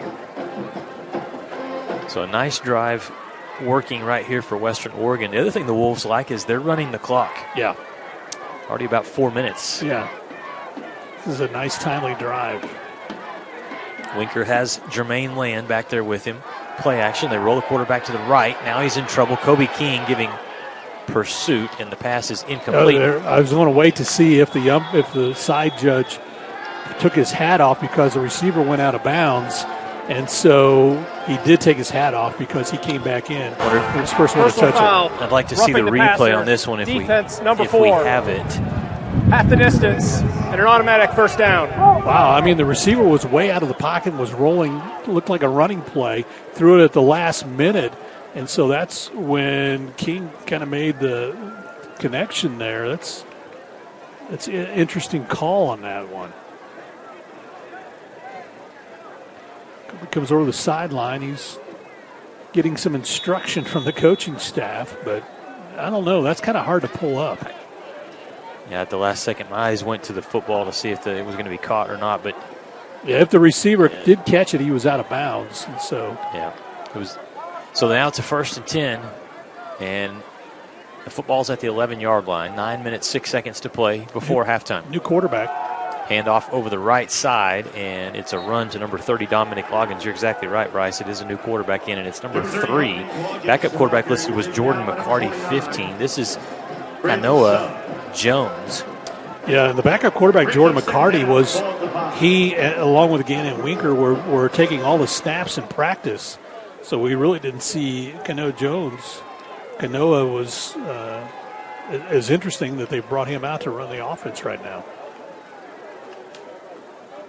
5'10", I believe it's 190. On the program it says 290, but I believe that's 190 quarterback. It's a handoff over the left side. Buffs do a good job of stopping that one. Jimmy Harrison dives in and makes the stop at the 2-yard line. Now, they can still pick up a first down. It's not goal to go, so this is 3rd down and 1. Right, they got to get to the 1-yard line to pick up the first down, and Winker comes back in to run the offense here on this 3rd down play. I wonder if he maybe got shaken up a little bit on that play to the sideline where he's running out of bounds. Yeah, maybe. I'm not sure. But it's interesting it was their 3rd-string quarterback instead of Jordan McCarty that came in. The running back is Loggins.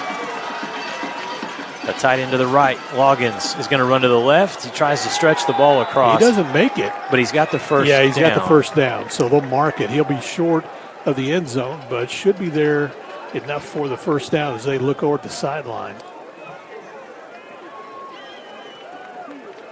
See if they're going to get a measurement, or are they going to mark it? Nope, they're saying 4th down. So he's just short. At the 1-yard line, that brings up 4th down.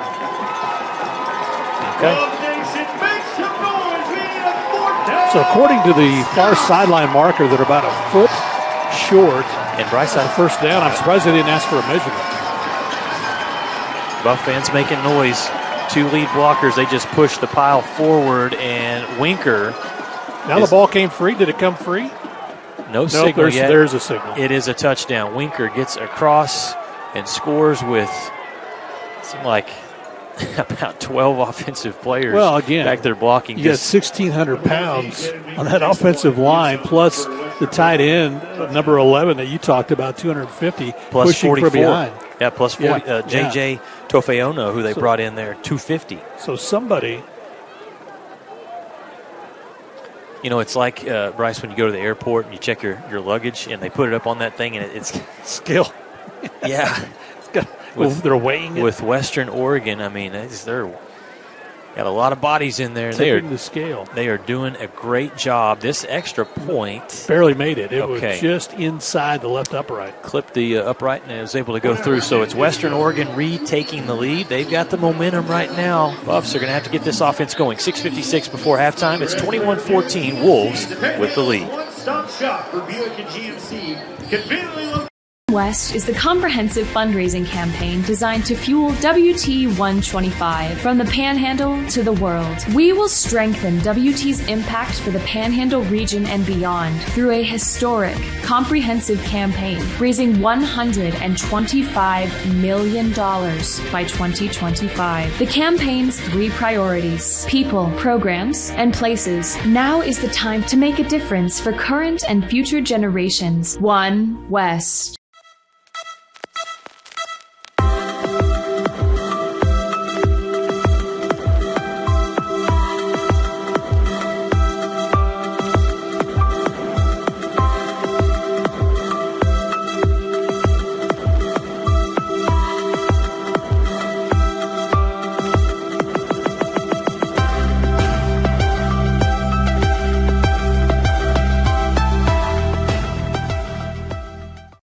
Well, welcome back to First United Bank Field, Bain-Schaeffer Stadium, and Luke talked about that being a time-consuming drive. 6:17 goes off the clock. That's a Western Oregon Wolves drive right there. That's what Arn Ferguson prides himself on. Absolutely, a 10-play, 61-yard drive. They cap it off with Grant Winker on a 1-yard run or push or however you want to call it as he got in the end zone. The extra point's good. Well, you know, Bryce, we've been hearing all these NFL teams talk about, hey, that you need to outlaw that with the Eagles. And I've heard the Eagles say in their defense, why is nobody else running it?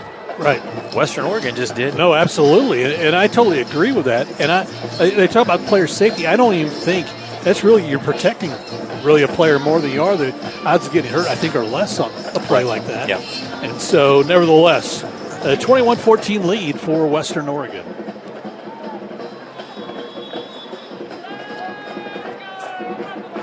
Yeah, both offenses at times have looked really good. And again, these are two teams that defensively, that's where they kind of make their money. Right. The kickoff will go over the head of the Buffaloes return men. And if you're West Texas A&M, Bryce, now, you know, total yardage 124, Western Oregon 187. The Buffs are 2 for 5 on third downs so far. They have 49 passing yards, 75 rushing. Again, this is one of our keys in the game is consistency with the offense. Yeah, no, absolutely. And we haven't seen that tonight so far with WT. Yes. Good drive, bad drive? Yeah, we've seen 14 points scored. They've ran a couple of good drives, but there's no consistency. We don't see it all the same, and each time they have the football, we need to see it right now. Travion McCoy-Gay back in at running back. He'll take the carry on first down, looking for running room. He's not going to find it there, just a gain of 1. And the one thing about it is when they're looking, these running backs are looking, they're looking for, you know, an A gap, a B gap, something to get through, and really it looks like it's more beneficial to get to the outside, trying to go around an end or try to even go out in a little stretch play to get to the outside and try to turn it upfield. Linebacker Malcolm Liufau there. Liufau's a 225-pound sophomore out of Honolulu. And again, he got help from 98 Sam Stowers. Stowers is kind of controlling this game. Coming a late blitz, and they got him. Yep, Gibson goes down. The linebacker blitz and a little extra there. Celebration from the linebacker Liufau. 6'2", 225-pound sophomore.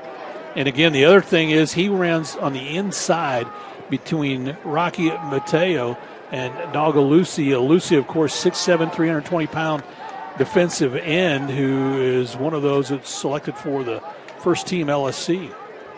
Big loss for the Buffs. Now they go with trips again on the far side. All right, third down play here in the Buffs. They need this. They need a first down. Snap back to Gibson. Pressured, in trouble, has to throw this one at the last second. Some contact made from the defensive back, pushed him right in the back. The pass kind of. Yeah, Josh Lynn's asking why, because before the ball got there, the receiver was pushed and pushed out of bounds, and he's asking an explanation for the side judge on that one as why there wasn't something thrown on that particular one. And so, again, trips on the far side, they came to the near side. That is where Cannon rolled out to, and he had a receiver open. The way the trips pattern was running, they had a receiver open over the middle. So it's punt time for WT, and Western Oregon with the momentum, with a touchdown lead, and about to get the ball back. Play clock ran out. Delay game. Offense. 5-yard penalty. There was a lot of shifting and a lot of movement, both offensively and defensively. At time, Gage Smith was one of those. He was moving players around, trying to, I think, match up with what they were looking. Looks like they were going to bring some pressure at time on Ford, and so they were trying to match up with the pressure.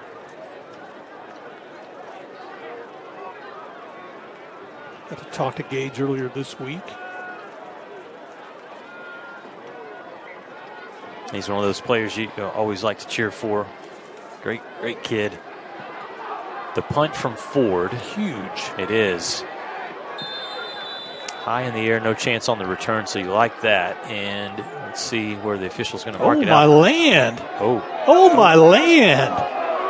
Wow. That looked about almost 10 yards difference, Bryce. From where we thought it went out at the 40-yard line. Yeah, head linesman marks it up to midfield. So that's where the Wolves are going to take over. I was going to mention about this Western Oregon defense, Bryce, that last year, this was pretty awesome for the Wolves.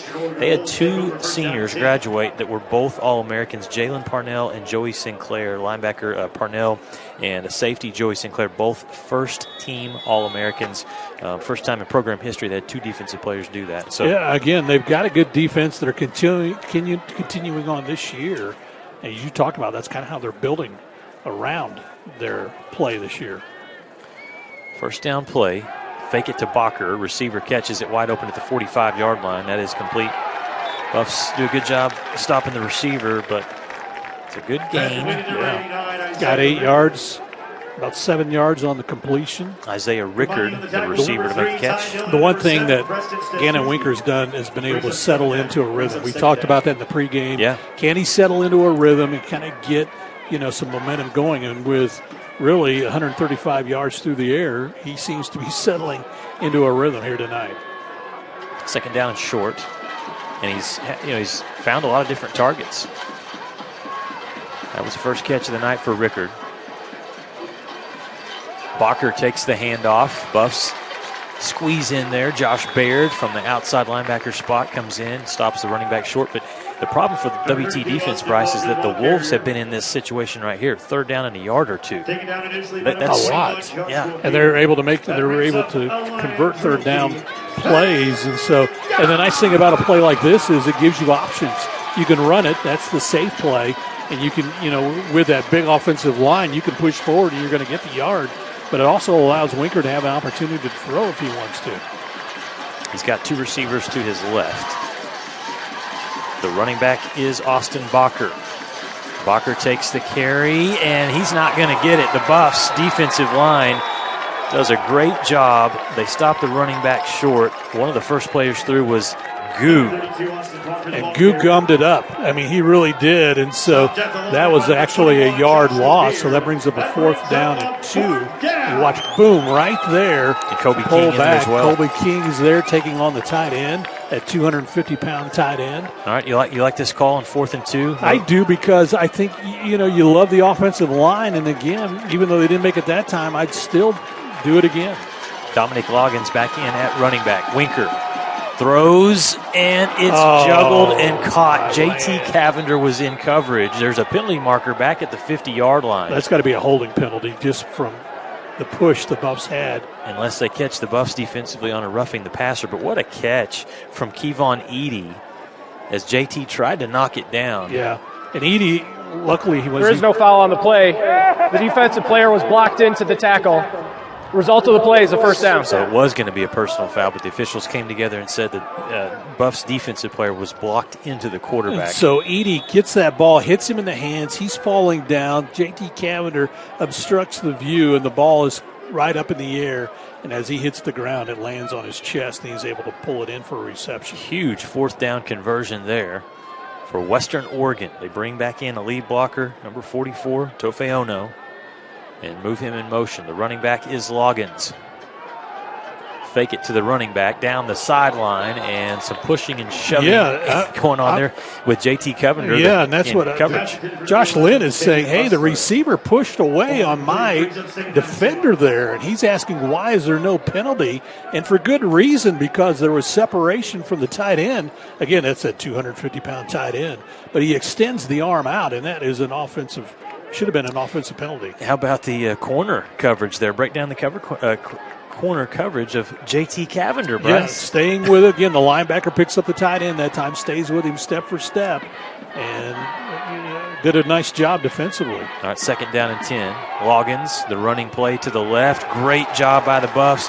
Obadiah Ben Israel, Obi-Wan. I love Obi-Wan. Pushed his man forward, and that did not allow the running back to go where he wanted to go. Forced it back inside, and there's Soper to make the tackle. The one thing about this offensive line, we talk about the fact they're huge.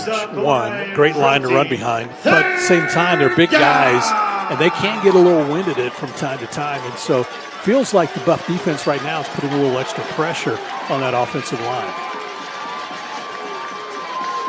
Third down and 11 play here. Loggins stays in at running back. They're trying to set up a screen. Winker's in trouble, and the Buffs get to him. A sack for WT. It's Isaac Soper, the senior, who makes the sack, and the head linesman comes in quickly and whistles that there's been a timeout taken by Western Oregon. Let's keep it here, Bryce. And the Buffs have forced a timeout. Fourth down West and Texas. long. Here's the replay. Again, just watch him swoop on the far side. It was you split, you come around the edge, and so a couple players kind of displace each other, and Super comes in that time. Just wrapped up the quarterback and took him down. Nice play defensively for the stop. WT takes the timeout. And it's good to see, on that play right there, you talked about it getting winded, and the Buffs were able to have a lot of depth with that defensive line. That was some of the backups that were in right there. Yeah, and again, you're talking about their last drive. They got the touchdown. It was over a 6-minute drive. This drive, even though it got stalled, still took the clock down. It's just under 2 minutes left to play, and so they didn't. Again, nice job of chewing up clock. They have the lead, 21-14. At halftime, Bryce, first we'll get a sideline interview with Kent Johnson. He'll visit with Josh Lynn for the Buffaloes. But very excited tonight. The West Texas A&M Lady Buff Volleyball Championship team from last year going to be honored tonight. National champions. That's right, and receive the rings tonight. Yeah. Are you getting a ring? I don't. They didn't call you down there. I'm getting a small one, maybe. All right. Here's the Wolves punt, and flags fly here with everywhere. Some movement.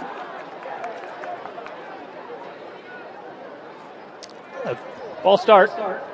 Offense, number 24. So back up the Wolves. 5-yard penalty, fourth down. They always got to call a number who it's on, but there was about 5 guys that were moving on that particular play. So you could have whistled a handful of people on that particular play.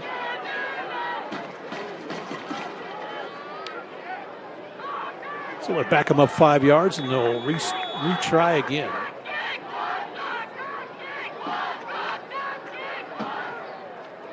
Penalties, Bryce. That was only the second penalty. Block it. And it's blocked. It's up in the air, and WT recovers it. A huge special teams play. Coming up with the recovery is Tori Simmons. I don't know if you caught the number of the player that I couldn't. That's what I wanted to see. I was hoping to wait to see it on the replay. Watch this coming in. Boom, right there. 42. Cade Cox. Cade Cox from Dumas again comes in, and he's played great special teams this year. That's his second block Slides in between the defenders there and is able to get a hand in the air and block the punt. Nice job. And it's interesting that it landed in the hands of Tori Simmons, because for the Buffs, Tori Simmons last week, Bryce, he recovered a block punt, scored a touchdown. Yeah, and so had he had less bodies around him, I think he could have took off and ran with it. But really nice change of pace there for the Buffs. Can the offense take advantage now? 1st and 10. Low snap, but Gibson's able to get it. Looking downfield, directing traffic. Now he's going to have to try and run, and is hit hard as he gets inside the 40-yard line. That is a play, Bryce, where somebody has to get open. Yeah, and so I don't know what their safe calls are nevertheless, but when it's a kind of a broken play like that, Cannon already taken off. And so as a receiver, you got to break off your route and come back and help your quarterback. Gibson picks up about 5 yards. Throw to the outside from Gibson. What a catch. Hauled in, one-handed catch for a first down. That one was sweet. Very sweet. Tyler Sweet. Yes, he is able to get that one and goes high in the air. A lot of adrenaline on that throw, and he's able to get it one-handed and pull it in for the reception. You know, Tyler's only 5'8". He needed to be 5'12". I mean, go back to But, he got up in the air and pulled that one in. Back to the 87 slam dunk competition. Spud Webb right there. 1st and 10 Buffaloes. Crowd getting ignited now. Only 1 minute, 19 seconds left before halftime. Gibson takes his drop. Escapes the pocket throw. Caught. Tipton at the 15. Tipton breaks the tackle. Get into that end zone, baby. Touchdown, Buffaloes. That was a great example of the receiver coming back and helping his quarterback out as Tyree Tipton comes back to Cannon, and he hits a strike and then just weaves his way into the end zone. We watch on the replay. This is some yak, Bryce, right here. Yeah, absolutely. Cannon Gibson this time has to roll away from the pocket because of the pressure, fires a strike, and then Tyree with a nice move, watch, whoop, right between the defenders, and then gets into the end zone for the score. The Buffaloes get the strike from Gibson to Tyree Tipton, and the extra point is good. Still 1 minute and 9 seconds left before halftime. We are tied 21-21. Western Oregon and West Texas A&M back after the timeout on the Lone Star Conference Digital Network. Welcome to Shimon Dental Group, where every day we're excited to see our patients and treat them like family. We are dedicated to providing you with the highest quality care in a friendly and comfortable environment. Shimon Dental Group's patient-focused philosophy puts your needs front and center. We are constantly investing in leading-edge technology. Innovations that speed the treatment process and improve aesthetics. We're expanding the breadth of our cosmetic and restorative services through training to provide the best possible outcomes. Just with the level of commitment that they show to taking care of my family and I, it's absolutely unmatched in this town, so I've been very happy with them. Brightening smiles for more than 3 decades. Contact Shimon Dental Group for your appointment today.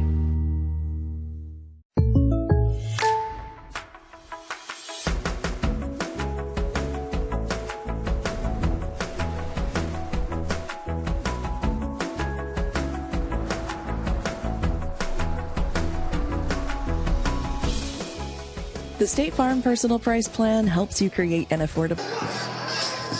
Welcome back to Bain-Schaeffer Stadium. Buffaloes go on a 3-play, 41-yard drive. 3-yard pass to Tyree Tipton takes it in for the score. We'll get back to how the Buffaloes got to that point after this kick. There's Preston Gregg. Kicks this one high and deep into the wind. Look at that. All the way back in the end zone. Yeah, Bryce, we were just waiting. The offense kind of in a lull a little bit. Defense does their job. Gets a sack, some big plays, forces a punt, and then... I tell you what, if special teams comes to play, Cade Cox, again, another great special teams play as the linebacker cuts through the defenders, blocks the punt. The Buffs are able to recover it thanks, again, to Torrey Simmons. And that gives them a short field, but it gets the momentum, gets the crowd into it, completely changes the direction, even as Josh Lynn's still talking to the linesman on the near sideline a little bit. I like that. I mean, a little fiery, you're trying to get those calls. And so, again, nice job by the Buffs special teams. That leads to a WT touchdown to tie it up at 21. All right, first down play here for Winker. Sets in the pocket. Now he's in trouble, and he's taken down from behind. Another sack for number 92, Isaac Soper. Soper got pushed back that time, but he's still reading the quarterback the entire way. And when Winker steps up, he is able to grab him and take him down for a nice tackle and a yard loss. And you're seeing the Buffs defensive line, just like we talked about, nearly every play or every 2 plays, sub players in and out.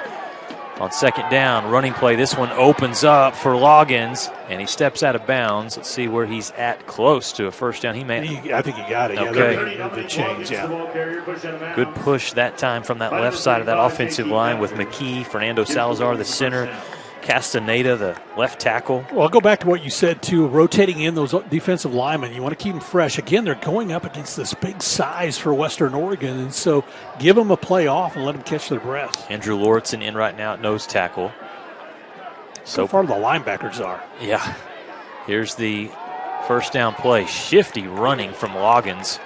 He's got a nice gain to the 40-yard line. Buffs come in with number 32 on the tackle. Ashton Reynolds actually caught the tackle on that one. Okay. Yeah, 32 was carrying the football for Austin Hucker. And nice play on the outside with Ty Dillon. Crowd liked that one. It was a completion on the pass play, but a nice hit from the corner. Dominic Loggins got that one. Replay. But again, you watch as Dillon comes up and makes the stop. And again, wrap up legs. That's the key right there. You're absolutely right. Make that stop, and that'll be it. All right. That's the end of the first half.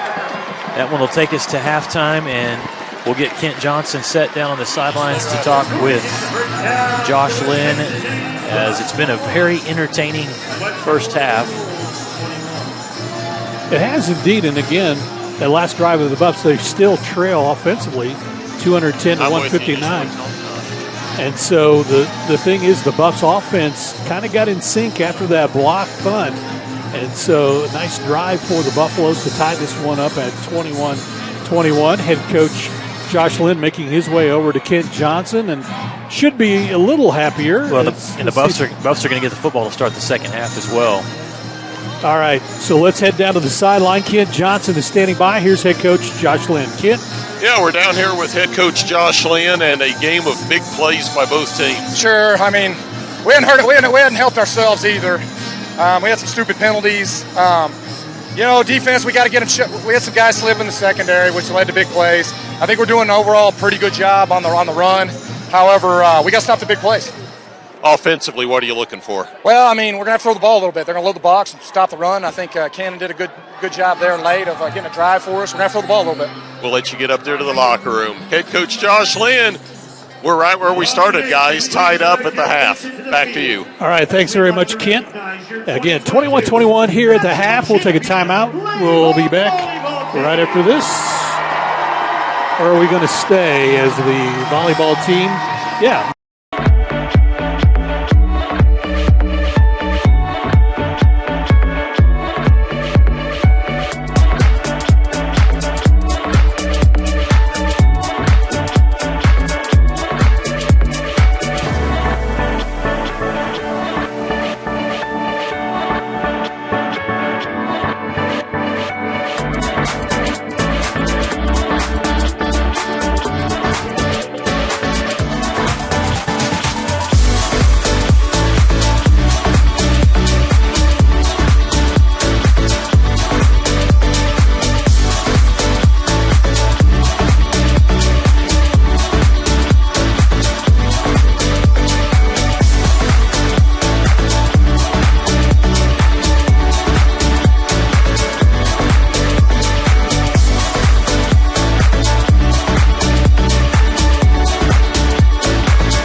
JT Cavender, mechanical engineering in Midlothian, Texas. I chose WT for football. Secondary choice, definitely engineering. That's definitely what I looked at next, and WT is a great engineering school. So some of the strengths of the engineering programs are being able to engage with the professors and be able to build a relationship with them. And then you have a great community behind you. And that's probably one of the strongest parts of Canyon and WT. And so it pushes me to be great. I have always had a passion for sports. My purpose changed from being an athlete on the field to supporting other athletes during their athletic career. The athletic training program has given me opportunities to directly impact players on and off the court. Through my clinical hours, I have gained the knowledge and create rehab programs to help athletes play the sport they love. My efforts contribute towards getting players back in the game, and it is my mission to lead athletes to healthy lives. WT was my next step. Now I am fully equipped to helping athletes stay in the game through sports medicine.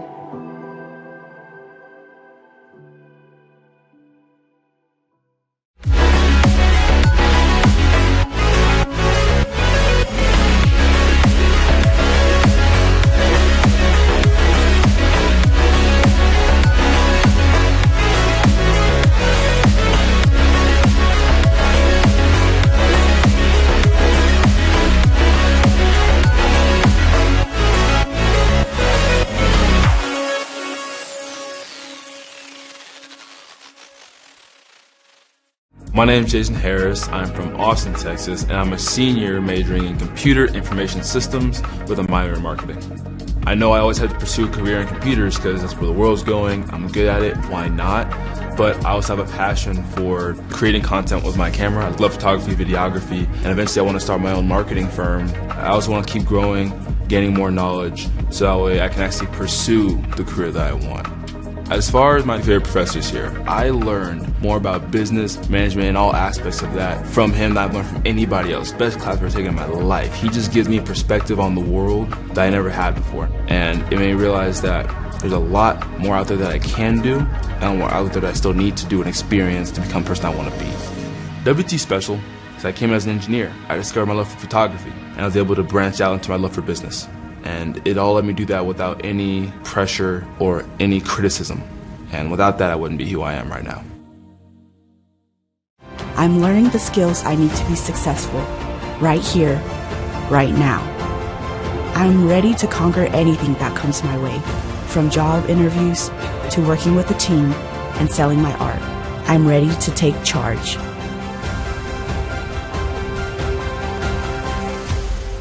WT was my next step, and I am on the path to becoming a successful art director.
And how are we going to get there? Get there with room to spare in your new Ford Expedition from Tri-State Ford and I-40 at Ross. Grab your friends and go. Tons of new Fords are rolling in. Face the road ahead in a dependable truck. The built Ford Tough F-150. Looking for more horsepower? Saddle up the legendary Ford Mustang. Or how about a new Bronco or a Maverick? We've got your new ride. You'll find friendly hometown service every day at Tri-State Ford. Come see us on I-40 at Ross.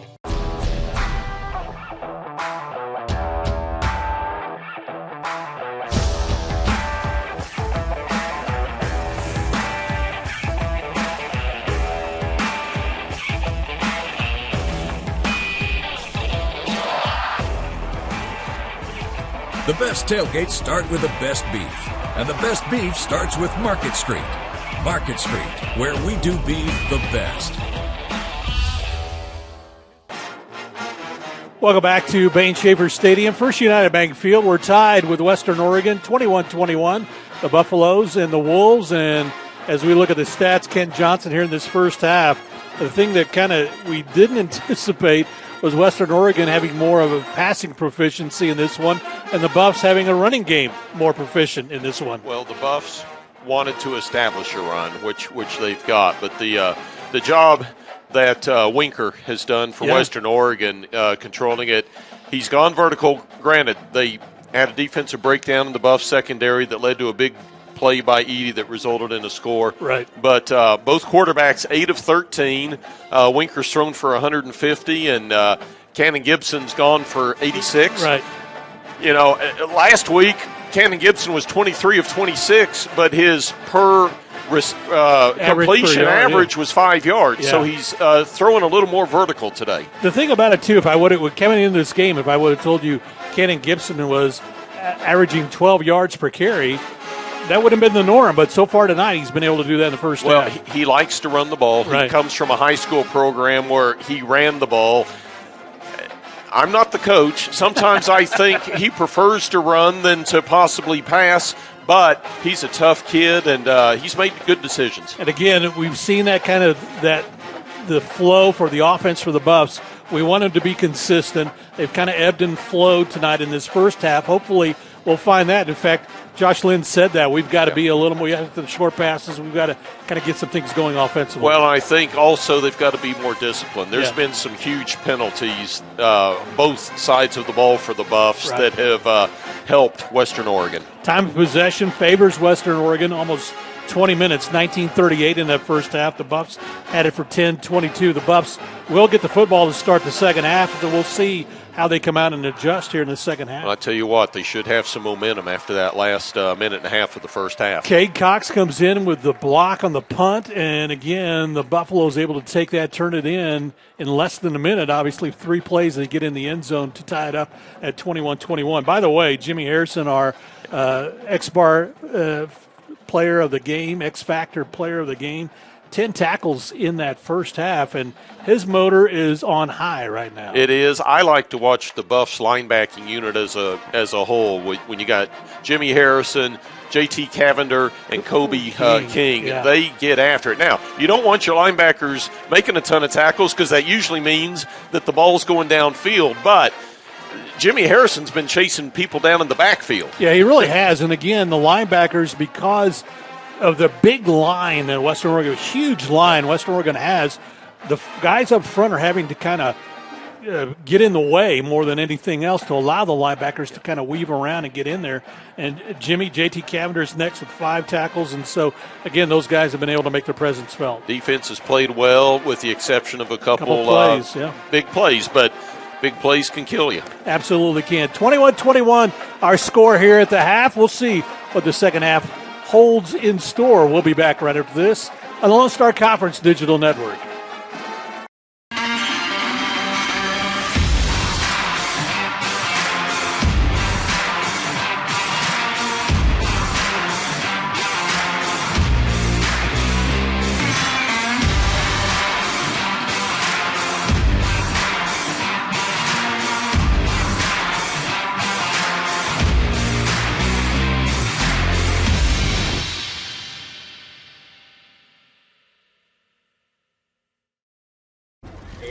This is going to be tough. I mean, that's a bag full of Whataburger's Buffalo Ranch chicken strip sandwiches. With tangy buffalo sauce and creamy buttermilk ranch, melty Monterey Jack cheese, and 3 crunchy chicken strips. How long will you have to wait before you enjoy yours? Oh, about that long. Whataburger's Buffalo Ranch chicken strip sandwich is back for a limited time. Just like you like it. This isn't just any burger run. This is a burger run for Whataburger's sweet and spicy bacon burger. 2 fresh all-beef patties with melty cheese, grilled onions, crispy bacon, and sweet and spicy pepper sauce. 1 for you, 1 for him, and 1 for your unofficial roommate, Brad. Always order an extra. You know, for Brad. The all-time favorite sweet and spicy bacon burger from Whataburger. Just like you like it. Since 1910, WT and the Department of Agricultural Sciences has provided high-quality education to the students of the Panhandle and beyond. At WT, professors know me and are committed to my success. If you want to get an ag industry job, WT is where you need to be. I don't want just a job and a paycheck after graduation. I want a career where I can make a difference. WT invested in my career. I intend to pay it forward. Well, 21-21 our score here at the half at Bain-Schaeffer Stadium, West Texas and Western Oregon. And as we look around at the Lone Star Conference, some of the things that are going on today, Lucas, kind of surprising when you look at what is happening with the LSC. Yeah, you know, Bryson, I think what it shows is, as we're seeing these scores, UT Permian Basin leading over Texas A&M Kingsville. That one now has gone into the fourth quarter. It's 20-10. Falcons leading right now an unbeaten Kingsville Javelinas team that's up in the top rankings. Another one to look at, Angelo State on the road at Eastern New Mexico. If you go to Greyhound Stadium in Portales, it's a tough place it is. To go into. It's a difficult atmosphere, and again, with Eastern, too, this year, bringing back Kelly former Lee. head coach Kelly, and he's going to bring back that option offense a little bit, and so that's tough to defend. A lot of time left in that one for the Rams, but they trail by 4 right now. And then Central Washington at Ben Altamirano Field, the Wildcats taking care of business. They're winning 34-10 that game in the second half. I think what it tells me, Bryce, is as we started this season with the Lone Star Conference, it did feel more up for grabs. A balance. Yes. It's very balanced this year, so any team, you want to have your best game, obviously, going on each and every Saturday night. And so, again, you're right. I think it is up in the air. And so this is when you got to especially take care of your home field and sneak out a win on the road every once in a while. So it's interesting, Bryce, as we're looking at our game here, Western Oregon and West Texas A&M, and we talked about both teams' quarterbacks, and it was a big matchup, Cannon versus Gannon. And interestingly, they have the same numbers in terms of completions and attempts, 8 for 13. Right. Winker has more yardage with 150. Gibson has 86 yards. Gibson has 2 touchdowns. Winker has 1 touchdown. For both quarterbacks to this point, they have not turned the ball over, so there's no interceptions there, and that's good for both offenses. Well, it really is. I think what we talked about in our pregame today is their consistency, especially at the quarterback play. And I think Winker settled down really early in this game. Got a couple of good, quick completions that kind of let you exhale a little bit and get in a rhythm. And I think he's been able to do that tonight.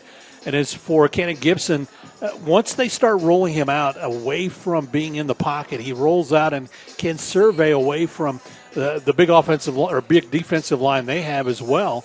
When you got a 6'7" defensive end coming at you, you kind of want to get away and roll out. And so, again, that allows him to survey the field and try to make those completions that are out there. As far as the run game goes, Loggins for Western Oregon, he started to kind of get himself going. 15 carries, 51 yards, and a touchdown.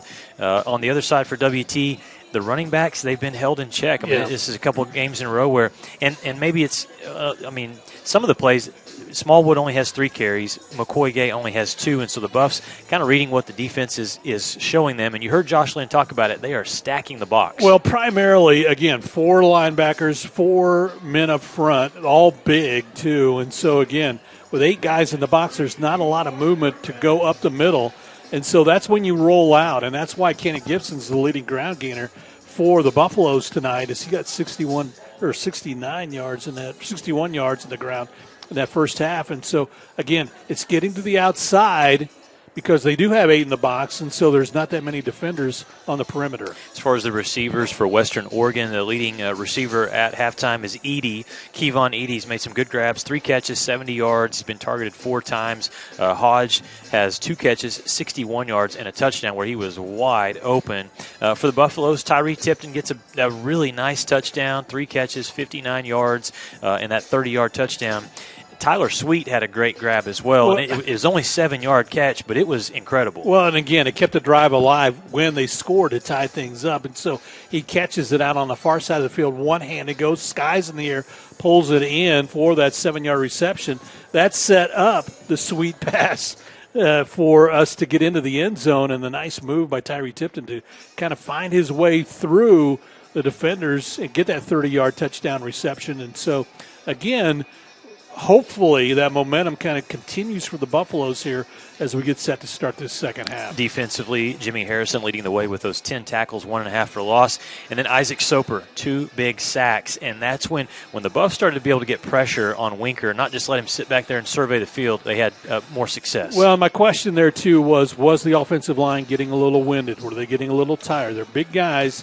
They're big guys to run behind. But, again, when you're out there for those long, sustained drives, and they had 2 of them, they chewed up about 11 minutes alone in that second quarter. They kind of got worn down, and that's why the Buffs are able to get and put pressure on Winker. All right, we're going to take one more final 1-minute timeout. We'll come back, and with the start of the second half, we got a great game going on tonight, Lone Star Conference matchup between West Texas A&M and Western Oregon. Back with the second half right after these messages. Energy is a glowing sphere of hot gas. It's an ocean of air. And at Excel Energy, we make it safe. It's why we train first responders. Help you identify where utility lines are buried.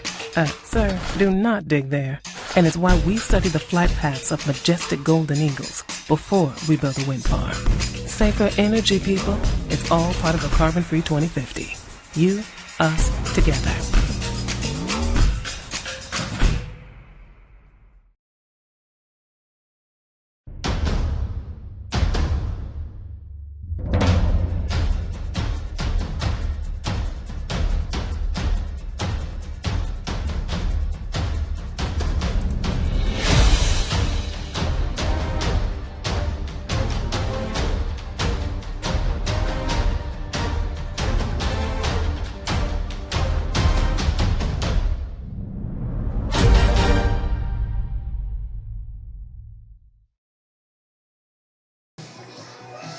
Well, welcome back to Bain-Schaeffer Stadium. We saw a group of youngsters out in the southeast end of the stadium. There's some more youngsters in the stands for this one. There they are. There's where all the kids that were just running out of the tunnel momentarily. What a cool moment for those kids. Yeah, absolutely. Getting to come out just like the Buffaloes, and then the Buffaloes are greeting you as you come out and give you high fives as the kids go running around and get down in the southeast end of the stadium. Good crowd on hand for this one tonight.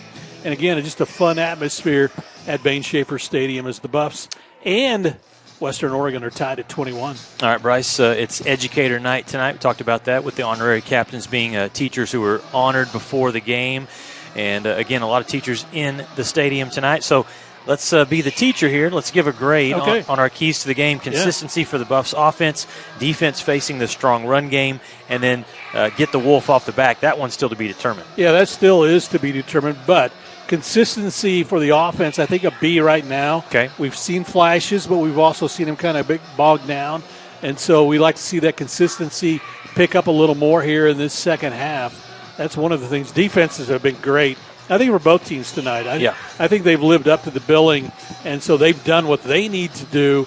It's really up to the offenses kind of separate themselves here in the second half. We need these fans right here getting rowdy in the second half. As the Buffs, they've been very good at home this season. For West Texas A&M, 2 wins, 2 losses, and both of the 2 wins have come here at home. The 2 losses have come away from Bain-Schaeffer Buffalo Stadium. We're glad to have you with us here on the broadcast. Go ahead. They're changing what ends they're going to be on, so makes you wonder, should we anticipate onside kick? And, yeah, they're bringing the line up. Well, this is odd, Bryce. A possibility of an onside kick. This is like my family getting a photo together. Like Get on this side. No, you get on that side. All right, we're underway here to start the third quarter, and this will be fair caught. Yep, fair catch on that far side from Tyree Tipton. West Texas A&M offensively coming out, and hopefully you finish, how you finish the second quarter is how you want the Buffs to start the second half. Absolutely, and again, good momentum. Again, started on special teams. Cade Cox with that big block. Buffalo's able to turn that into a touchdown. Then they make a nice stop defensively with a minute left in the first half, and again, didn't allow Western Oregon to kind of get their offense in gear in that last minute, so they settle for the 21-21 tie.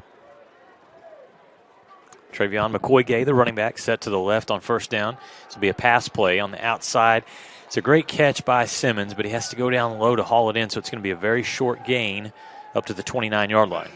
Interesting to see, as Coach Lynn talked about it in the half, if they'll go back to that short passing game that they used against UTPB last week. That's one that Cannon's got to really step into and get that ball to his receiver so he can do something with it after the catch. Here's TMG. Can he get to the edge? Yes. A penalty marker comes flying in, though, from the back judge, so this could be coming back. Temporarily has the first down, able to get beyond the sticks, and now the back judge will throw the flag at the 30-yard line, and so looks like he's going to call a holding penalty. 10-yard penalty.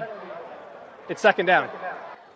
So the receivers out there. That was Shaq Brown that they caught Shaq with the Brown, hold. the tight end that time, got caught trying to turn somebody in, so they'll mark this one off. Is that the 20? He went back to the 19. He threw the flag at the 30. That's the Buffs' fourth penalty of the game. Western Oregon with just 2 penalties. Second down and 16 for West Texas A&M. Going the wrong direction right now to start this first drive of the third quarter. Pass play. This time it is on the money to Simmons, and Simmons dances for a little bit and then steps out of bounds. That's what you want to see from Gibson. You get out of his hands quickly, but right where that receiver wants it, gives Simmons a chance there. Now gives the Buffs a chance with third down and 8. Yeah, again, can't take it all back at once. Usually you can, so take small gains. That was a small gain. Pick up about half the yardage on that play.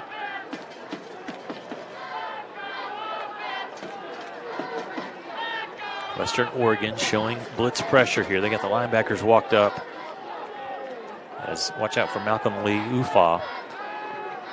Gibson throws this one down the sideline. They were not on the same page. No, his receiver, Sweet, had curled inside at the 42-yard line, and Gibson threw it as if he was going down the sideline on a fade route. So it's punt time for the Buffaloes and a great defensive start here for Western Oregon to get the football back. And the bad thing about that, Tyree had done a nice little up and in, and so he was open had Gibson saw him, but that was a timing play. He was throwing it to a spot on the field instead of looking for where the receiver had stopped and curled in.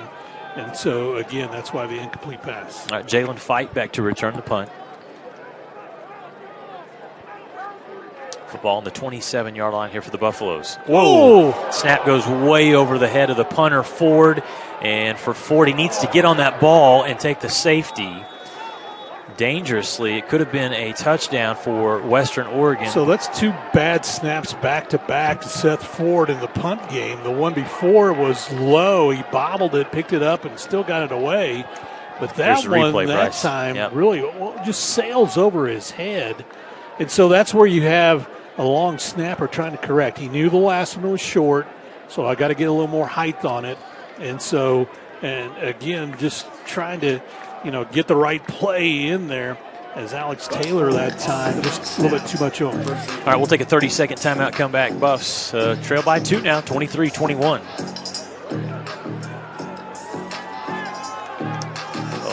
1910, WT and the Department of Agricultural Sciences has provided high-quality education to the students of the Panhandle and beyond.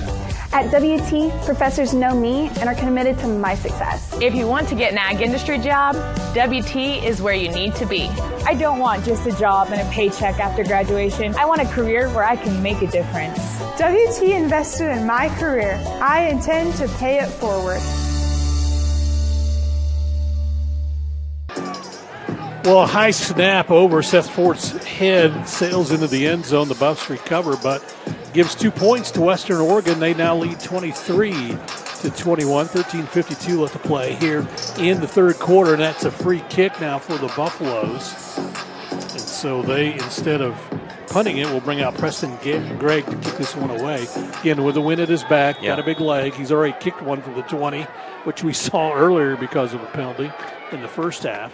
Fight and Loggins back to return this kickoff. Squibbed down the far side and out of bounds. So after the first half, Bryce, the special teams was very solid and not a good start here in the third quarter for the Buffaloes. No, that is not at all what you want. And so it gives them free kick points. out of bounds. Kicking team. Ball be placed at the 50-yard line. It's first down. Oh, boy. Oh, at the 50-yard line. So that's the rule, I guess, on the free kick is if it goes out of bounds. So, yeah, you just can't, you can't do that at all. So that's now another breakdown in special teams. So you can't do that. Well, you're asking your defense to really stand tall now, Bryce. Right. Yeah, no, absolutely. Got the offense out. They couldn't really get anything going, and so now you put your defense not only trailing now 23-21, but you give it to them at midfield. We'll see this Western Oregon Wolves offensive line rested and ready to go. Got the extra blocker in, J.J. Tofeono. They go to his side on the left edge, and breaking through is Loggins. He's got a nice run, gain of about 11 yards. And I'll tell you what, J.J. Tofeono, I'm not sure which Buffalo defender it was, but I saw a maroon jersey just get picked up and thrown on that left side. It was a nice lead block. Kendall Brewer makes the stop. K9 comes up and prevented that from being a touchdown because he was the last line of defense there as he came over from his corner position to make that stop. So a great run play to start for Western Oregon. They lead by 2 points. Stay on the ground. Loggins full steam ahead. You know, you asked earlier as they try to make the stop here on this play, why is the running back so much deeper than the norm? It's to get that extra head of steam going in.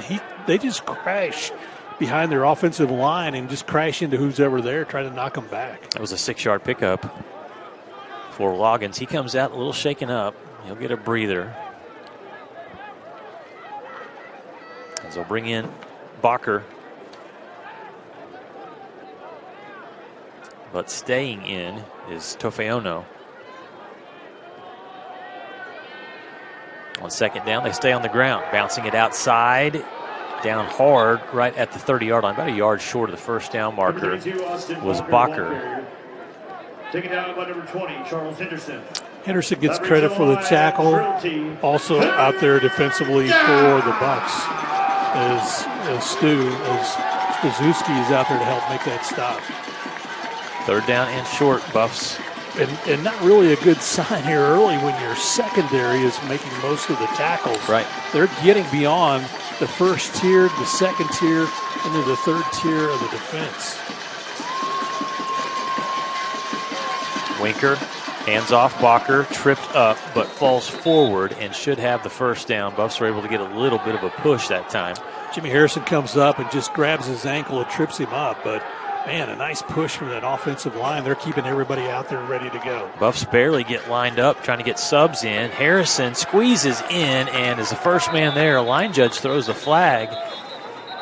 Well, now there's a flag by the back judge there because the Buffaloes were still exchanging players, and so Western Oregon did not. So they could just go ahead and go. Buffs were trying to exchange players, so they're going to call offsides, I believe, against the defense on that one. Legal substitution. Defense, more than 11 players. 5-yard penalty. Yeah. Repeat first down. Well, I saw the official come away from the ball, and the Buffs were still shuffling players in and out, and I was worried about them not being ready. Well, not being ready wasn't the problem. Just having too many men on the field was the issue. Again, when you're trying to shuffle in, you got other players coming out. That's why there's more than 11. Bacher stays in at the tailback, set behind Winker in the gun. Fakes to the running back. Winker throws across the middle. It's caught, and it's a touchdown for the Wolves. 24-yard strike to number 84, Kevon Edey. And that was a nice grab, thrown just a little behind him. He hauls it in and does the rest into the end zone. That's what happens, Bryce, when you're getting 6, 7, 8 yards a pop on the ground. You get the play action, somebody's wide open. Yeah, and that's exactly it. The receivers are feasting on that right now because, again, Winker is finding them in stride. That, as you mentioned, was a little behind him, but he made the nice adjustment and was able to make the catch. Charlie Shulkin to add on the extra point. His kick is up, and it is good. So Western Oregon, after getting the 2 points on a safety, high snap over the Buffs punter, they score a quick touchdown, and it's a 9-point lead for Western Oregon early in the third quarter. We're back with more here on the Lone Star Conference Digital Network right after this timeout. When you choose natural gas, chocolate chip cookies get a little tastier.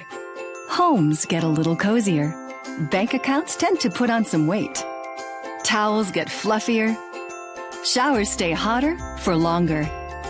And our blue planet gets a little greener. When it comes to choosing energy that's clean and efficient, nothing else could be more American. Atmos Energy, your natural gas company. We are Carpet Tech, and we are family. More than carpet cleaners, we're a team. Diving right in, not afraid to invest in our work and each other.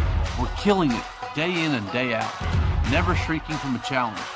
Our people are 1 part passion, 1 part grit, and about a zillion parts awesome. And we are always looking to add to our family. So what are you waiting for? Well, not a great start to the second half for the Buffaloes as they snap a high snap over the punter's head and out of the end zone, basically recovered in the end zone. The Buffs trailed then 23-21, and then the ensuing kickoff, kick it out of bounds. So Western Oregon gets it at the 50. They go on a 5-play drive that covers 50 yards. The last 24, a nice strike from Winker to Edey. He takes it in, just backs his way into the end zone for the score. They now lead 30-21. You know, Bryce, similar teams. We've talked about that throughout the broadcast with Western Oregon and West Texas A&M. They both, their identity really is more run than it is pass. Right. But give credit to Western Oregon and the quarterback, Gannon Winker, and his receivers, because they've thrown for 174 passing yards. They've been able to complete, to different receivers. Edey has 4 catches, 94 yards and a touchdown. Hodge, 2 catches, 61 yards and a touchdown. Their passing has been better. Their passing game has been better than West Texas A&M. I think they've found their rhythm. That's been the big difference here for them in this ball game. All right, kickoff will be fielded here by Simmons. And he's able to get just back to the 20-yard line. Short return for the Buffaloes. And so, because both defenses, they're going to commit to stopping the run. Sure. Force the other opposing offenses to say, hey, and you heard Coach Lynn say it, we've got to find ways to throw the football. Yeah, and that's been the big key in the second half. They've got to get some kind of rhythm going for Gannon to get something really in stride. He just hasn't had the ability to do that so far here in this second half. All right. Buffaloes work with 2 receivers, actually 3 to the far side. Shaq Brown's the tight end. On first down, they roll the quarterback to the right. Option run play here. And watch out, Gibson is hit hard. Cut down at the end of that run. It's a 3-yard run. But you heard Western Oregon's sideline with a, oh! Yeah, he had the option. You're right. It was an option play. Could have pitched it to his right. He elected to keep. Instead, he had McCoy Gay out there to his right. He could have went that way. Instead, kept it and picks up 3 on the carry, but took the hit. Nice pursuit from the Wolves. Isaiah Abraham on the stop. Second down play. This time McCoy Gay does get the pitch, looking for a block. Cuts inside at the 30-yard line, so a good run.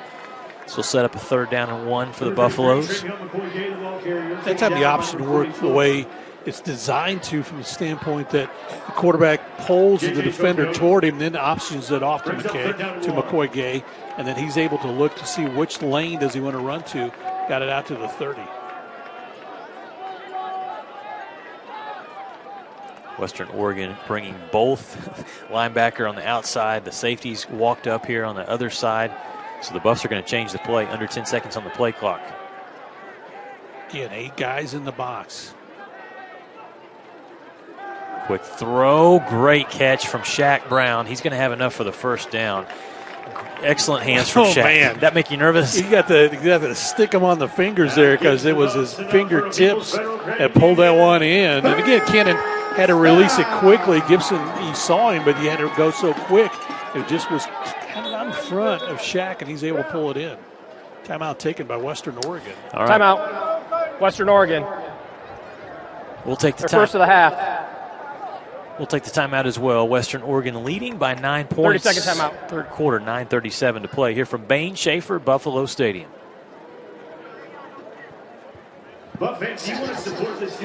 Need more business? Choice Media is your local outdoor advertising solution, helping businesses grow since 1992. After 31 years of business, Choice Media has both static and digital billboards throughout Texas, New Mexico, and Oklahoma. Billboards are the best choice when trying to grow clientele or promoting brand awareness. Contact Choice Media, your local advertising company, at 806-352-6585 to speak with a billboard expert today.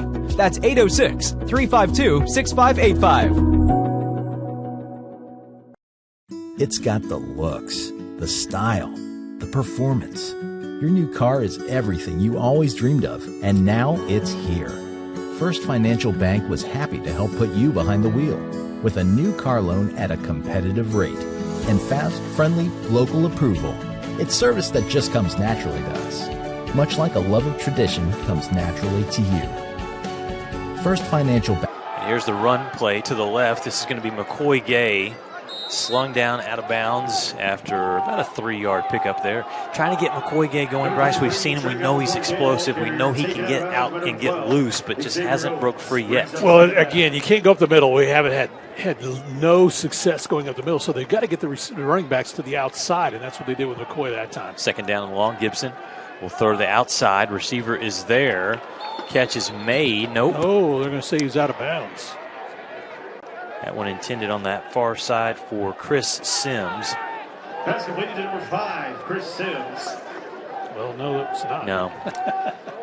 our PA announcer, he thought just like we did. It looked like a great catch, and he held on, but the problem was that the pass sailed just a little out of bounds.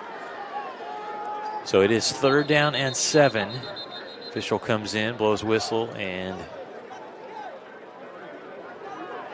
what are we looking at now? Previous play was an incomplete pass.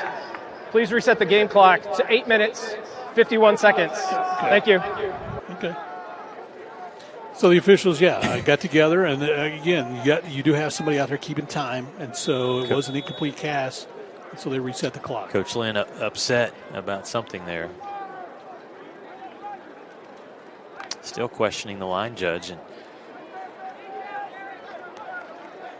not getting the answer he wanted. 3rd down and long. 3 receivers out to the far side for Gibson.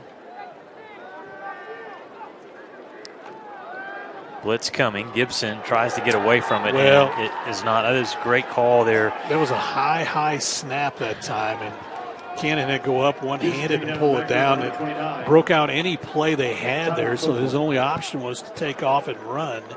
So just another bad center snap, and so we're having some issues here in the second half at the center position. That was Tyler Copeland that came through and really disrupted that play. But again, you're right, Bryce. If those snaps are off, the timing is off. It just throws the Buffaloes into a bad situation there. 4th down. Here's the punt from Ford, high in the air. Return man, fair catch made at the 15-yard line, and Buffs have hit a lull here. They're trailing by only 9 points, still very much in this game. Well, and again, we go back and we talk about the end of the first half and a great special teams play, and that got the momentum and everything else. Then we start the second half, and it's the special teams plays that have kind of disrupted what we're doing in this second half. All right, we'll step aside for a timeout. Buffs need to get this defense going. They trail by 9 points here in the 3rd quarter to Western Oregon. It's best 2 out of 3 with the winner taking home the prize. Round 1. That egg producers don't quit at 5 p.m. We don't quit until the job's done either. Bankers' hours don't apply at First United Bank because we believe ag lending isn't a 9-to-5 job. While you're out working the fields or managing the herd, we're making sure your money is working too. Whether it's for livestock, land, or equipment, we're one of the most dominant ag lenders in the state and have been burning the midnight oil since 1907. First United Bank. We know ag lending. We know ag.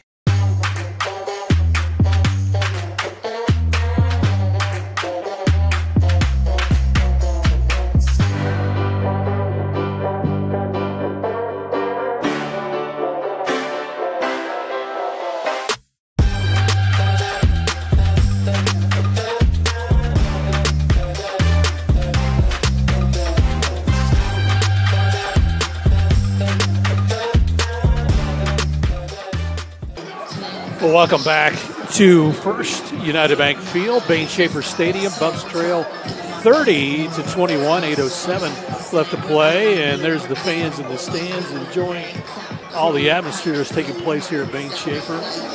Buffalo's got a great punt from Seth Ford, has pushed Western Oregon's offense back to the 15, but again, Western Oregon's been in sync here offensively in this ballgame. Gannon Winker sends a receiver in motion. It's a running play over the right side. And hole opens up for Dominique Loggins. Good to see him back in as the previous possession, running hard on several plays, had to come out. It's a 3-yard pickup there, and second down and 7. This offensive line, they've leaned on them all night, and Bryce, they started this third quarter very strong. And for Western Oregon, if you're able to run the football, that sets up everything, makes it much easier for Gannon Winker. Well, and that's what they want to do, too. They want to get this run game going, and that's why they have these bunch formations. Good cut from the running back. He's hit hard at the end of the play. Tackle made by Stazuski. Going to be a yard short of the first down. Sets up a 3rd and 1. Yeah, that shows you how well their offensive line, that big offensive line that averages 329 pounds, is doing tonight, because, again, Preston Suzuki comes up and makes the stop. That's your secondary guys having to come up and fill the gaps. Tonight, the Wolves are 4 for 10 on third downs. This is a big one here, 3rd and short. And these 3rd down and short plays, it's been difficult for the Buffs to find ways to get penetration. It really has, and again, credit the offensive line, because they bring in a couple of tight ends on this. Loggins, huge hole, opens up. Loggins has got a first down and then some. Tripped up at the 35-yard line. And impressed with Loggins, really all the running backs, but Loggins runs very, very hard. Again, they bring in 2 tight ends. They stack the right side or the near side of the field.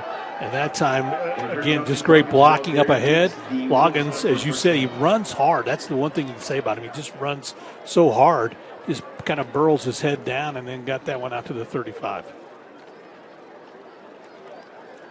He'll get a breather. Loggins will. And they'll bring in number 23, the speed back, Jermaine Land.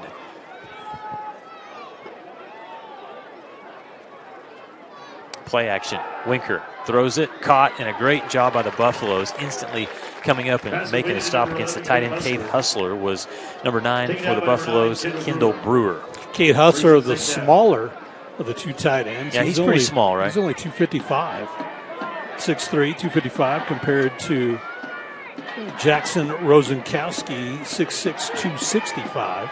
And again, they bring both those guys in on certain run plays. You got those 2 guys along with that beefy offensive line.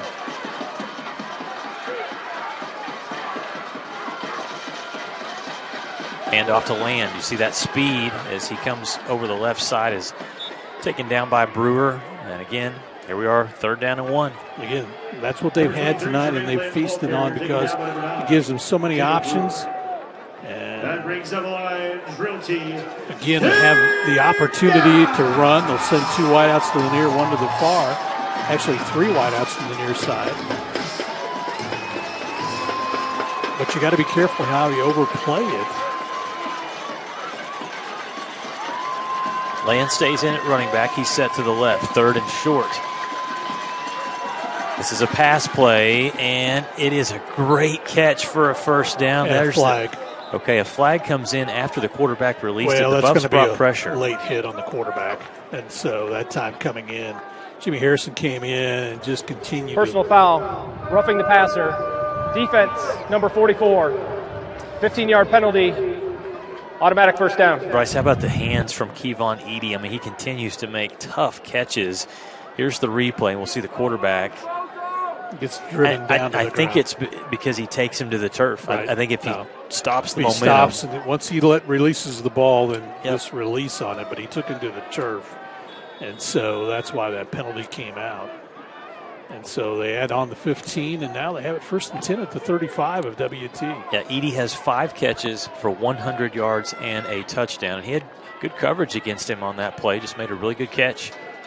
Loggins back in at running back for the Wolves. He'll take the carry, loses the ball, it's fumbled, and JT Cavender has the ball. and he's running the other way. Cavender at the 10. Touchdown, Buffaloes. How about that one, Bryce? Wow, what a great play. What a great stop defensively. Forced the fumble. And JT Cavender says, thank you very much. There's nobody in front of him. And he takes off and returns that. Watch on the replay here. Again, taking it to the inside off the right side of the line. He never got it from the quarterback. Just a bad handoff. That's what it was. JT Cavender then spots it. Thank you very much. Did JT play fullback back into high school at Midlothian? I think he would.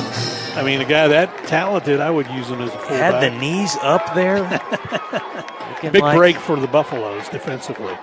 Here's the extra point, and it is good. So the Buffaloes get a huge play from the defense, scoring a touchdown. They trail by 2, 30-28. We'll take the timeout, come back with the kickoff here on the Lone Star Conference Digital Network.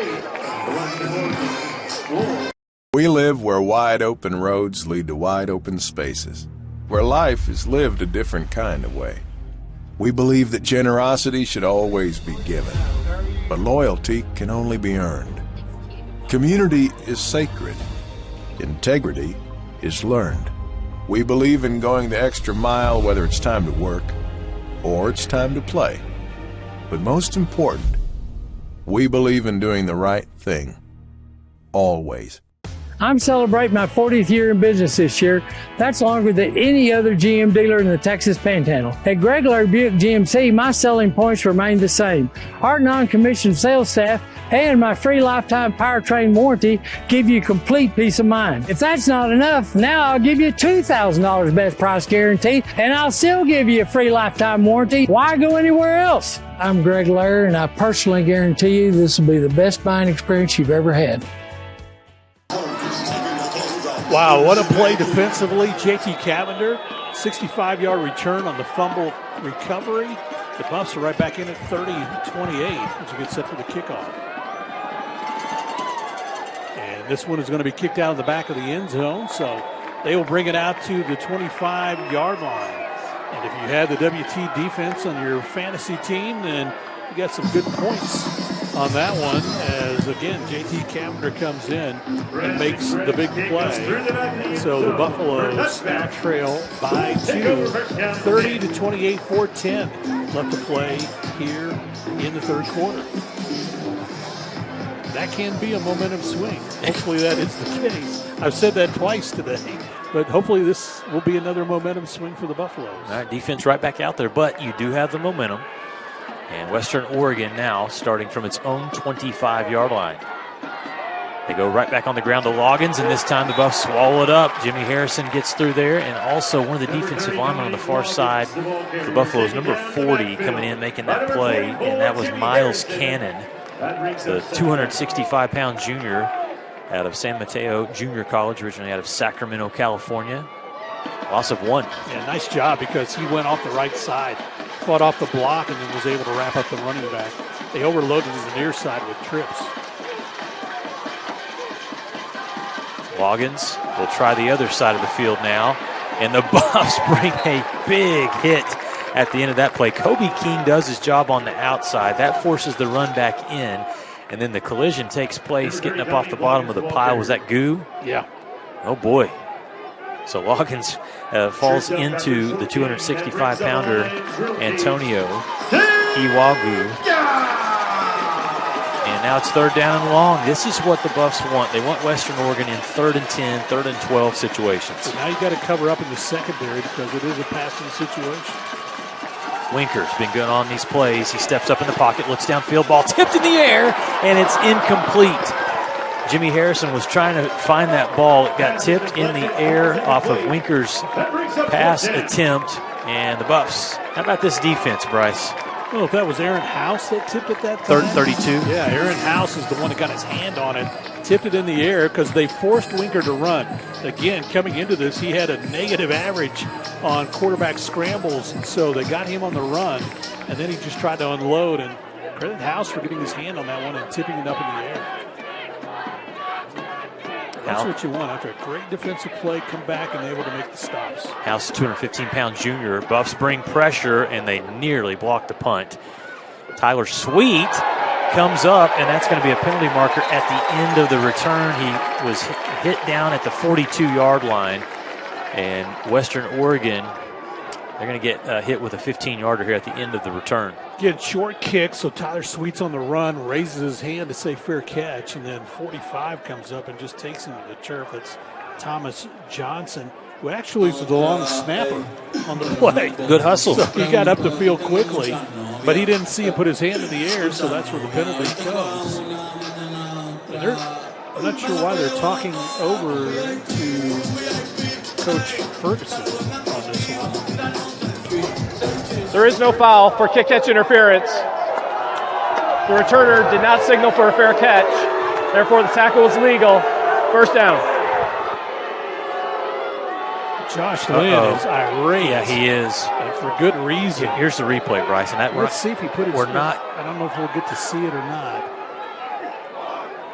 I don't know if he did or not either. Okay. So, again, that's the officials getting together. And maybe they got that one right. Making sure they're on the right play on that one. And then, so now go back and credit long snapper Thomas Johnson with making a nice stop. Well, still with good field position, starting from their own 42-yard line, 2:47 left here in the third quarter. Pump fake now going down the sideline. Bogardus is there. And again, the pass sails a little bit out, a little bit wide, and it's incomplete. He had a step on the corner that time.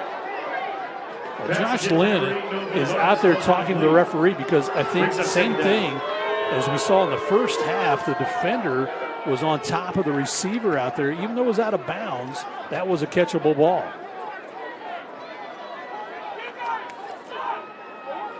Yeah, they're still, and that's who he's talking to. He's talking to the referee on this one. The referee's in the middle of the field. He's got to carry that voice, Josh Lynn. Yeah. All right, second down and 10. Buffs 3 receivers to the left. Give us to Smallwood, running hard, and gets to the edge.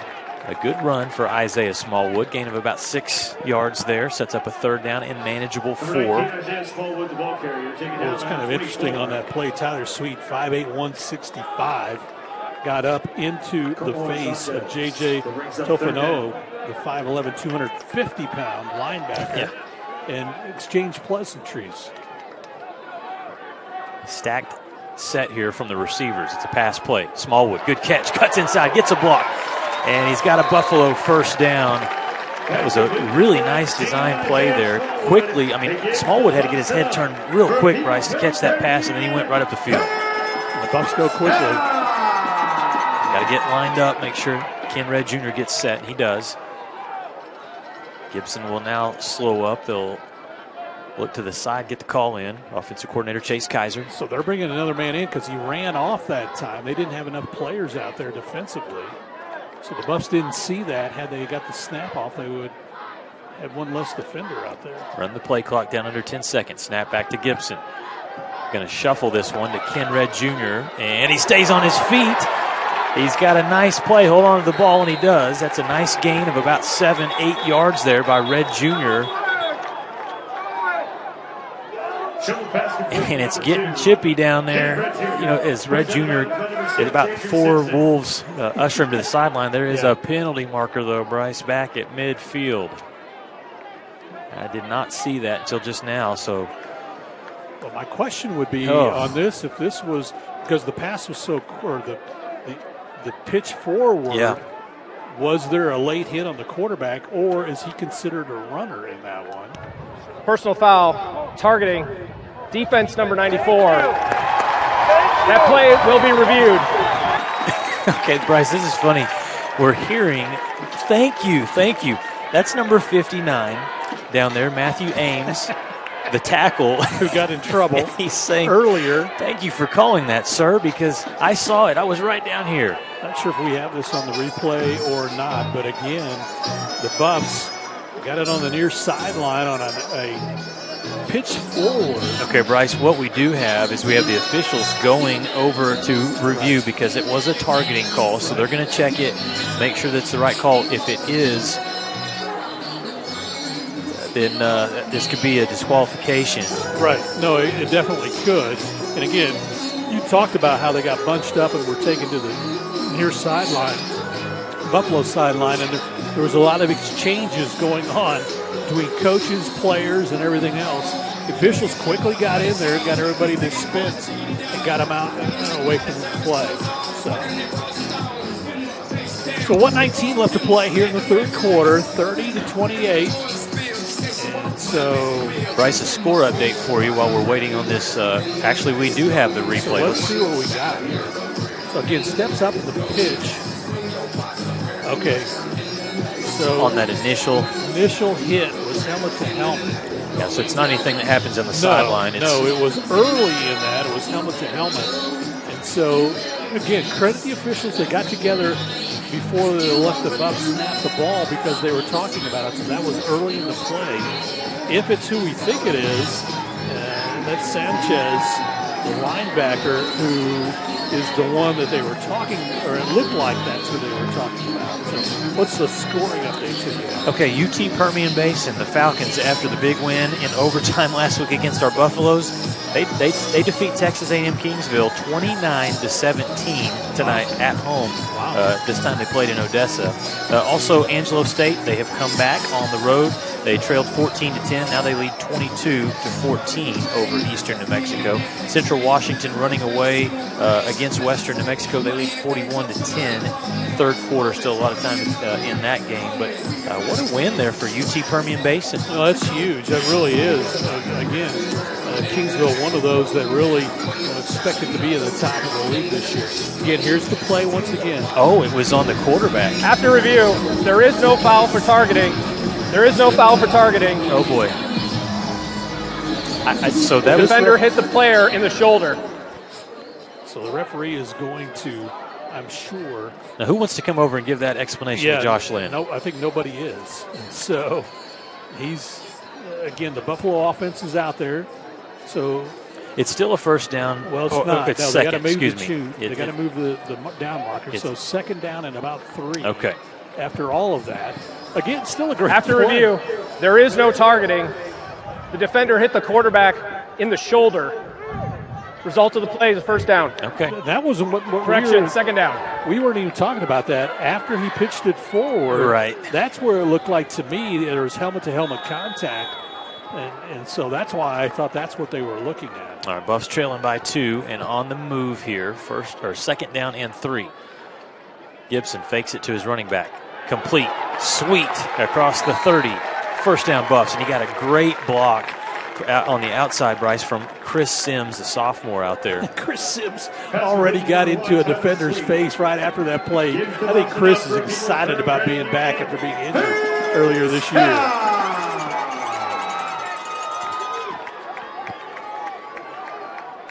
Yeah, we expected this game to be tight, and both these teams have delivered here. This game, as it's gone on, it's like the hitting has become harder.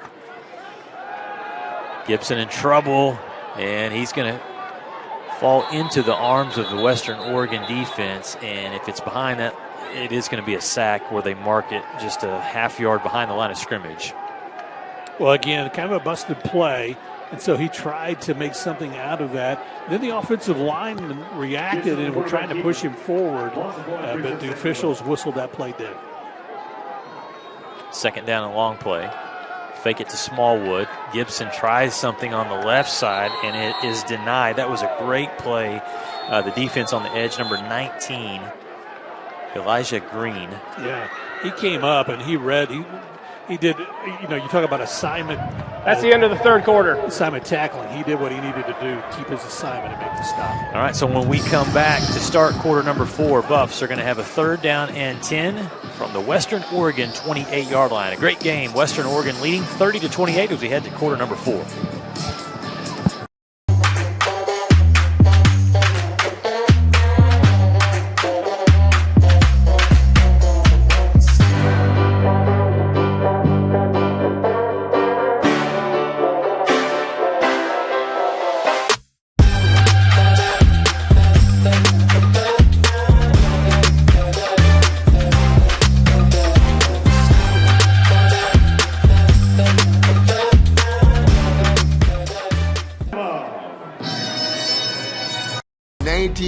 The Lone Star Conference has been committed to excellence. What began in 1931 as a 5-team conference has grown to 18 institutions spanning 4 states. And while membership has changed, the pursuit of athletic success and academic excellence has never wavered. 119 national championships, over 2,000 All-Americans, and nearly 300 academic All-Americans. Celebrating 90 years of success, this is the Lone Star Conference. And here we go as we get ready for the fourth quarter. There's Bucky. It's time for Bucky to get the crowd fired up in a 30-28 game. The Buffs trailing by 2. Everybody's going to jump around and have some fun.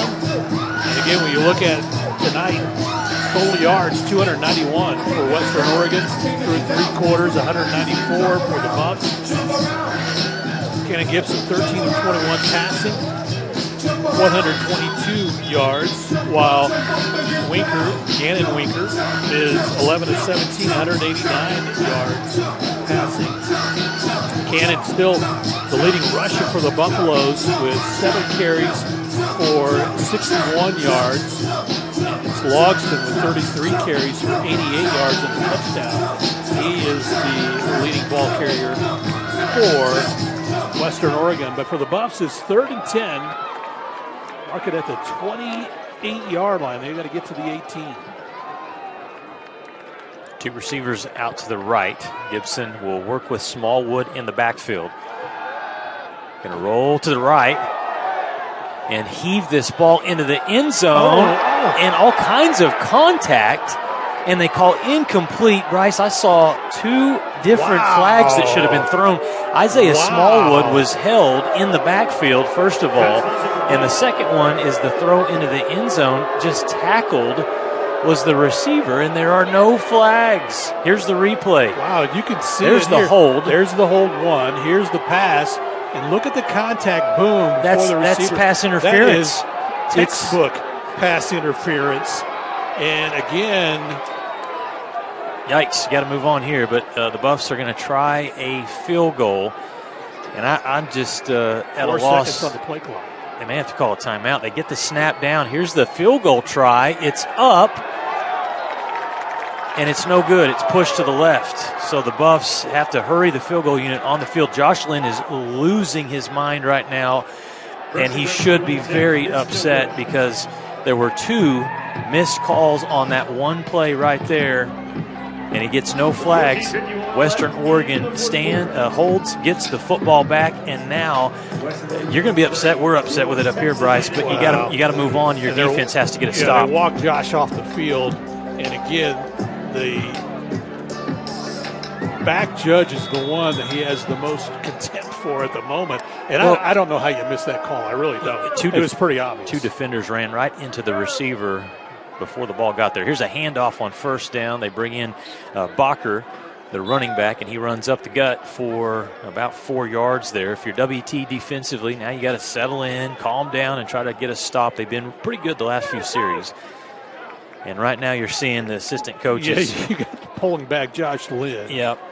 He's talking to the field judge on the near side, but it's the back judge who, and actually they both were back there, and so neither one made the call.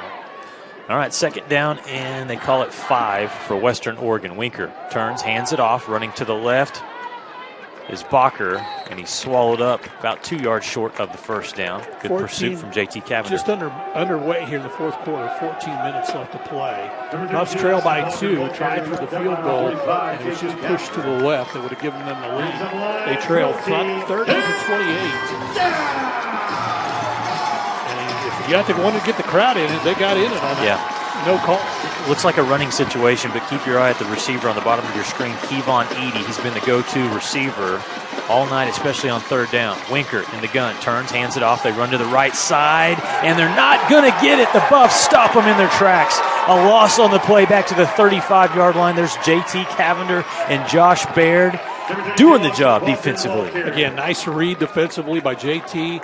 Looks for a gap, pushes through that one.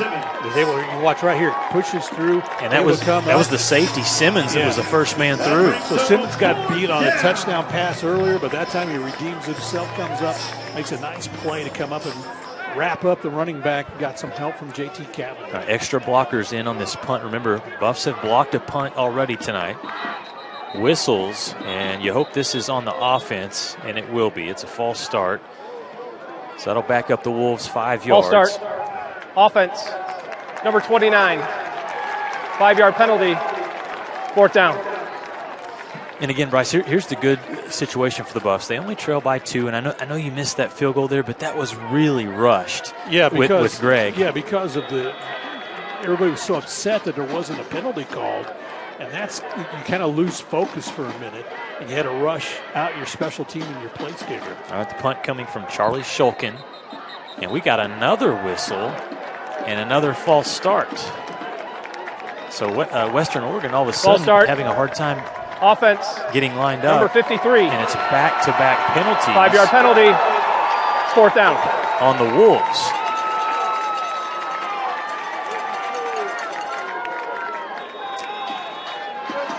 .12 minutes, 45 seconds, clock running here in the 4th quarter. It's a 2-point game.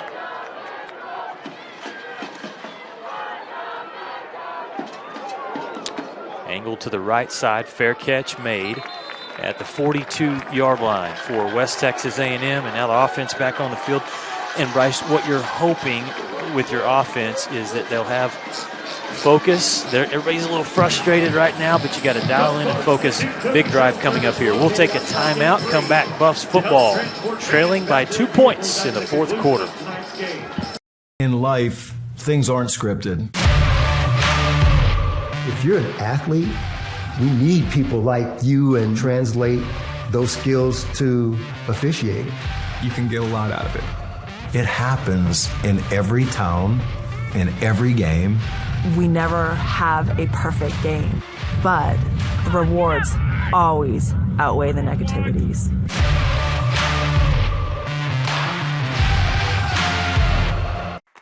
Choosing the right countertops for your kitchen can be tricky.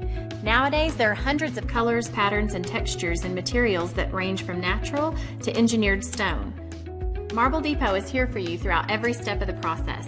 And yes, we do have a lot of options that might make that decision a little harder, but we're also going to ask the right questions so that you get the most out of your investment. So come by our showroom and let us help create what you've been dreaming of. Welcome back to Bain-Schaeffer Stadium. 12:33 left to play. Buffs trail by 2, 30-28. I think kind of missed in all of this a little bit is the fact Western Oregon early in the 3rd quarter got a great couple of series where, again, the Buffs had a bad snap on special teams, got 2 points there, and then got a short field following kickoff when they were able to convert, go up 30-21. But the Buffs have answered back here toward the end of the 3rd quarter, into the 4th quarter. Now we need the offense to come out and kind of get back in rhythm once again. All right, Ryan Cosper is in for the Buffaloes in the receiver position in the slot to the bottom of the screen. Quick pass out to Travion McCoy-Gay at the 45, at the 50, stays inbounds and picks up a nice first down. And there's Laundry, Bryce, back at the 45-yard line. That's going to be a hold called on the Buffs. And again, that was on the outside. There was a tackle holding coming up. Offense, number 63. 10-yard penalty from the previous spot. Repeat first down. Timeout. Timeout for an injured player on the defense. Western Oregon with a player down back at the correction, 35. the foul's on number 83. So it was Cosper that they caught, that slot receiver. It was a receiver out, and so he was just trying to turn the block on the defensive, the corner that came up, and so that's where that penalty occurred. That was the Buffs' 7th penalty of the game. Western Oregon, 1 penalty for 5 yards. Well, they've had 2 back-to-back. That's right. They had 2 back-to-back, so I think they've had 3. They had the false starts on the punt, you're right. They had 2 back-to-back. Injured player being helped off the field is Isaiah Abraham. I just glad to see him get up and be able to walk off. Yeah, and I think it's one of those, too, that happens sometimes. You get the cramps, and so you start to cramp up, and so they'll get him over there getting some water. And he'll probably be back in a play or 2. Or pickle juice, right? That's what they always say. Or mustard, all those things that, people use. On first down, pass thrown, dangerously thrown, nearly intercepted. Tight coverage out there from number 24, Kamahoy Sanchez. Yeah, Again, he was the one that was shaken up a while ago and was able to make his way back into this as well. Andrew Simpson, also the corner over there, came up and helped out on that as well. And so a nice defensive play for Western Oregon. What is going to be the offensive play to spark WT right now and get this drive going? Empty backfield.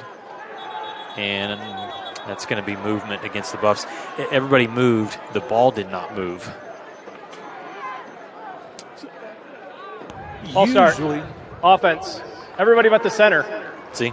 And when you say 5-yard penalty at second down. When you say that, and again, we've had tonight, totally unusual, but just some lapses in the center position tonight. Well, both on special teams and in the game itself. And they're without Frankie McFadden. He's been injured for several weeks. Right. And we knew we were going to see David Williams. We saw him at the start. Also Canyon Ives, freshman. Both those players are true freshmen, Bryce. Williams from DeSoto and then Ives from Denison, Texas. Doing a good job, but at times a little shaky. Here's Gibson in trouble, escapes the pocket, and now he's going to be taken down hard from behind. Nice job by the Wolves. Anthony Johnston, number 52, to make the big tackle. And now if you're WT, you are third down and forever to go here. Yeah, they got to get across midfield to the 48, and the ball sits right now at the 27-yard line. Yeah, so call it 3rd and 26. I think you just need to pick up some yardage. I mean, you're looking to give your punter a little more room.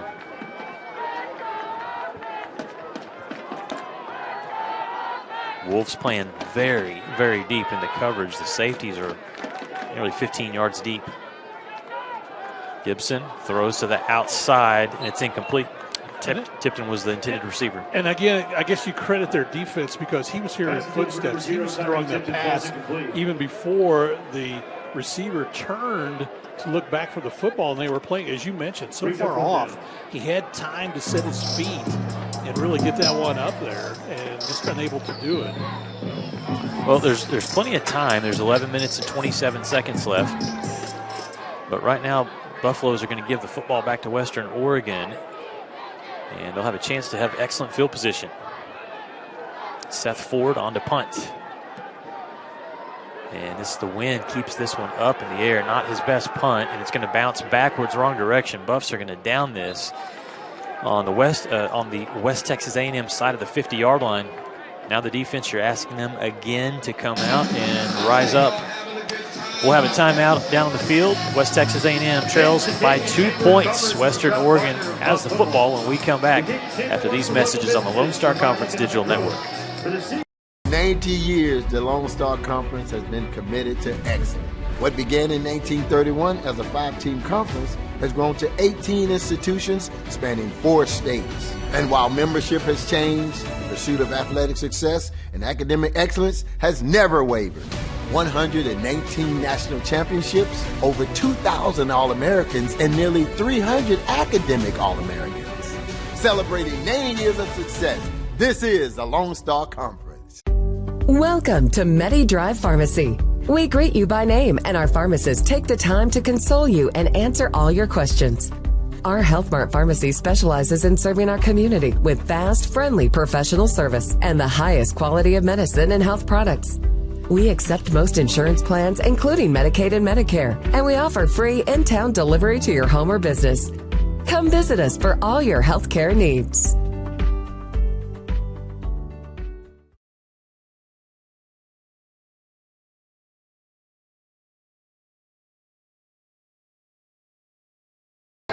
Well, the fans having fun in the stands tonight as, again, the Buffaloes trail by 2, 30-28, 11-18 left to play. Defense, though, kind of put back on their heels a little bit as Western Oregon will have great field position as they have it in Buff territory at the 47-yard line.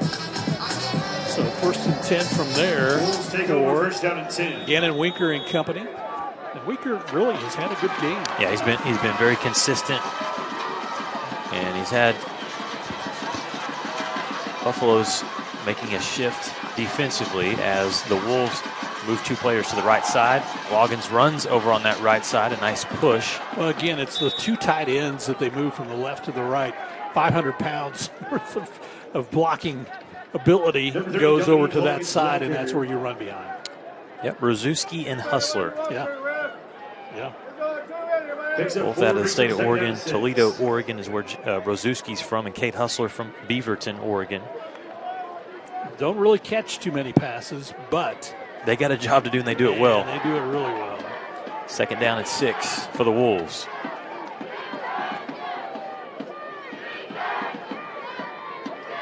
Winker watching that play clock, letting it run down.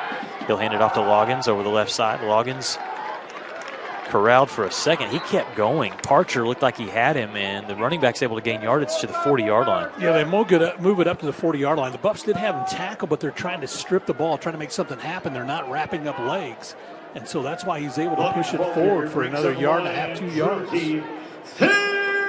Third down, and they're going to call it 3, about 2.5 yards here for Western Oregon.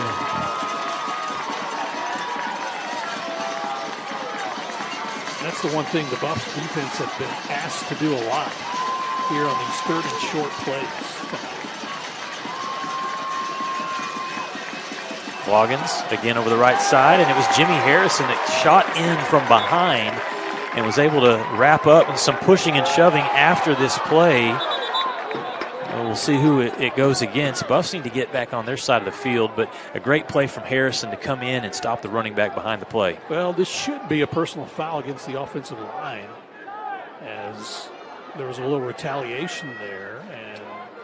And Bryce, I noticed on that last play, Buffs had one of our favorite players out there, number 74. After the play, personal foul, unnecessary roughness, offense number 44. Okay. The 15-yard penalty, the down counts. When he gets Tofe, it's 4th down. No. X-Man is on the field. How about Xavier Rivera out there, number 74. And now you got Goo dancing as he is enjoying that play. Well, again, so a nice play defensively. Pushing it back across midfield gives the Buffs a little extra cushion as Western gets set to punt this one away. Now in Buff territory at the 45. Again, I'll go back to that first half. Remember, the Buffs blocked a punt. They've been close on a couple. Yep. They're all counting to make sure know whose assignments what. Shifting. There's movement, and the Buffs shifted, and then there was that movement on the defense or the offensive line. Excuse me. Ball start. 5-yard penalty. Offense, number 53. 5-yard penalty. 4th down. And that's the second time 53's been called, and I know it's just reactionary. He's kind of going, hey, I'm the only one moving here. There's other numbers you can call. Good snap back to the punter. And this is a nice punt. It sends Sweet. Uh-oh. Well, that hit, that he didn't have a chance to recover that as the player got in that 2-yard space. And so that should be against Western Oregon. Official threw the flag right at the 18-yard line. We're talking to the long snapper. He is the one that gets down there so quick and really does a nice job. And again, that's Thomas Johnson, 5'9", 170 pounds. He's the long snapper, but he's got good speed. He usually is the one down there. Kick catch interference. Kicking team, number 45. 15-yard penalty, automatic 1st down. All right, so the Buffs get a break there off the penalty against the special teams for Western Oregon. Here's the replay. And again, long snapper, he's you gone. See him release, right. And so he gets down there, and he gets right in the crown and doesn't allow him to catch it. In fact, it hits him, I think. Okay. And so that's where the penalty comes. Well, again, Bryce, you feel like this game for the WT is going to come down to this offense. Can the offense get a drive, move down the field, and find a way to score? Because, you only trail by 2 points. Well, the defense has done their job here since the beginning of the 3rd quarter, and so they're giving the offense an opportunity. Gibson going to step up, and again, they're just not letting him break loose. That's a gain of 1. But the rush is coming in quick, and Gibson. We've got receivers going so deep. I mean, they're going so far up the field, and he doesn't have time in order to set his feet and get a pass off. Going to check. I think this may be a clock check here. We'll see. This is, again, the official, I think, that's keeping the game clock. Please reset the game clock to 8 minutes and 37 seconds. 8:37, please. It was at 9 minutes and 2 seconds, so it's now down to 8 minutes and 37 seconds, and they'll wind it and start it again. Buffs can't waste too much time, and they've got to move the football. 2nd down and 9 from their own 33-yard line. 3-man front on this play here for Western Oregon. Now they walk the linebacker up. It's a handoff to Smallwood. And Smallwood is cut down in his tracks. There's no blocking out there on the edge. And coming up to make the tackle was Tyler Copeland. Again, they know they can't go up the middle, so they try to get Isaiah out to the sideline. Hopefully be able to turn it up, use his speed to turn it up. And that's just a great reaction defensively by Western Oregon.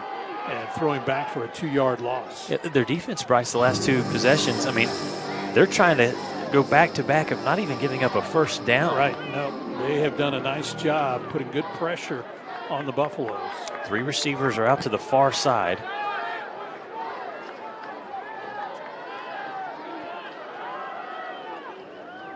Gibson takes his drop. Going to throw this one to a wide open receiver. Sims at the 50-yard line. He's got a first down, Buffaloes. Chris Sims, and that's what you needed right there. Good strike from Cannon Gibson to number 5, Chris Sims. Well, the offensive line that time had good double-team blocks going on because they were rushing 5. They brought their linebacker up that time. Again, that was Tafoyo, and he came up, and so the double-team were able to make the blocks and allowed Cannon Gibson to have time to throw the ball. Clock goes under 7 minutes.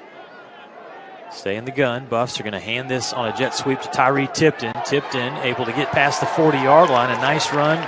Hangs onto the ball. It's a gain of 9 by Tyree Tipton. These Buff receivers are fired up. Yeah, they're trying to get everybody fired up because they're into it here right now. Working quickly. Buffs need to go. Western Oregon still had too many men on the field. Complete to Bogardus at the 35. No, at the 30. And a penalty marker flies in from the back judge at the end of the play. There's all kinds of laundry on the field. And the reason why he does is because he sees the guy running off for Western Oregon. So that's a penalty. They're going to get together, and they're going to say illegal substitution should be the call. I'm hoping you're right. I'm hoping the back judge didn't catch a hold at the end of that play, Bryce. Illegal substitution. Defense. Okay. More than 11 players. Penalties declined. Result of the play is a first down. All right, so the Buffs with a couple of pass plays mixed in with a Tyree Tipton jet sweep, and the offense is moving down the field now. Clock at 6 minutes and 29 seconds. Now they wind it. It's a 30-28 lead for Western Oregon. Gibson, quick throw, wide open receiver, Ken Red Jr., and he stays on his feet. He's inside the 10-yard line. Down to the 9-yard line, 17-yard pickup to Kenneth Red Jr. Again, just a little up and in pattern that time as you watch Kenneth go up, and then he turns, presents his number to his quarterback, and Cannon fires it in there for the completion. And so then again, just has a little extra step as he's trying to turn it upfield. So an offensive lineman comes flying in there trying to push the pile. Brendan Ray checks back in for the Buffaloes, number 41. He's got a touchdown already tonight. This is a fake to Smallwood. Gibson keeps it, squeezes in the middle at the 5. Cannon Gibson's into the end zone, and a late penalty marker flies from behind the play as you see a helmet come off of one of the Western Oregon players. Sadly, that's going to be against the Buffaloes for a holding penalty, so they will mark this one off as an offensive lineman is pleading his case. That's Patrick Gray, and he just can't believe it, as I think he's even saying that there wasn't that hand to the helmet or a hand to the face contact that he had. You also have an injured player down at the 2-yard line for Western Oregon. Getting up slowly there was Kamahoy Sanchez. Second time he's been down in the ball game. So there is no foul on the play. Result of the play, touchdown. How about that, Bryce? After all of that, a delayed stampede, baby. Touchdown, Buffalo. Cannon Gibson again does a nice job taking off of the quarterback run. We're watching the replay here as he comes, takes it up the middle. And I see, and good. I'm glad the officials got together on that because Patrick Gray was saying, I did not push anybody. I mean, I didn't push the helmet off. They're first of the half. And when you see them go down, basically, it was the helmet popping off when the player hit the turf. Josh Lynn took a timeout, Bryce, because he wants to talk things over here. You're up 34-30. And he's going to go for 2. This is a smart decision here because you get the extra point. It does you no good. I mean, you're up by 5 versus 4. You want to try to at least go up and make it 6 is the thinking here. Because if Western Oregon is able to score, you want it to tie the game and not have a touchdown win it. And that, you're right. And so, again, Buffs now lead this one by a count of 34-30. 5:31 left to play. Timeout taken by Josh Lynn as they talk what they want to do on this extra point try. And so, Buffs bring out their offense. Western Oregon brings out their defense. The Buffs show that they are going to go for 2. Hannah Gibson comes out. Gets together in the huddle with everybody as they got the set play. They try that they want to. So we'll see what the design play is here for the Buffaloes. You got Shaq Brown and Noah Bogardus set to the right. Gibson in the gun. High snap, got it down. Now he's in trouble running. Gibson, can he get to the edge? Cannon gets in for the 2-point conversion. Nice foot race that time, Cannon. They overloaded on the right side. Everybody was over there. He got pushed back. It was a high snap, and he had to jump and pull it down. But then again, he surveys, sees the open lane to the left, and then it becomes a foot race. All right, we're going to take a 30-second timeout. We'll come back. We'll have the kickoff. The Buffaloes have stormed back. They lead 36-30, 5:30 to play in the fourth quarter. Where are we going, and how are we going to get there? Get there with room to spare in your new Ford Expedition from Tri-State Ford on I-40 at Ross. Grab your friends and go. Tons of new Fords are rolling in. Face the road ahead in a dependable truck, the built Ford Tough F-150. Looking for more horsepower? Saddle up the legendary Ford Mustang. Or how about a new Bronco or a Maverick? We've got your new ride. You'll find friendly hometown service every day at Tri-State Ford. Come see us on I-40 at Ross.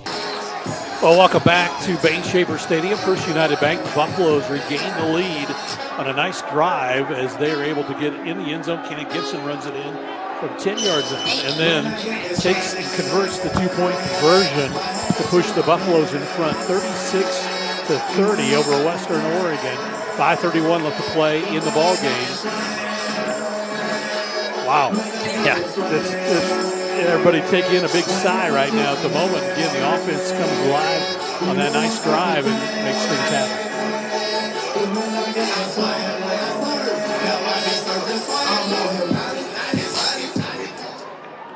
All right, here's the kickoff. Important special teams play here. Western Oregon fields it from the 14-yard line out to the 25. Coming from behind is Gage Smith to make the special teams tackle, but it's a good return for Western Oregon out to its own 31-yard line. Yeah, Gage Smith does a nice job. Comes from behind, actually. He kind of went up on the far side of the field and came from behind and ran down the returner and was able to make the stop at the 31-yard line. And so now the Buff defense again, as they've been asked tonight, let's come up with some big plays as JT Cavender trying to get the crowd into this one. Trying to get some excitement going, asking the crowd to generate some noise.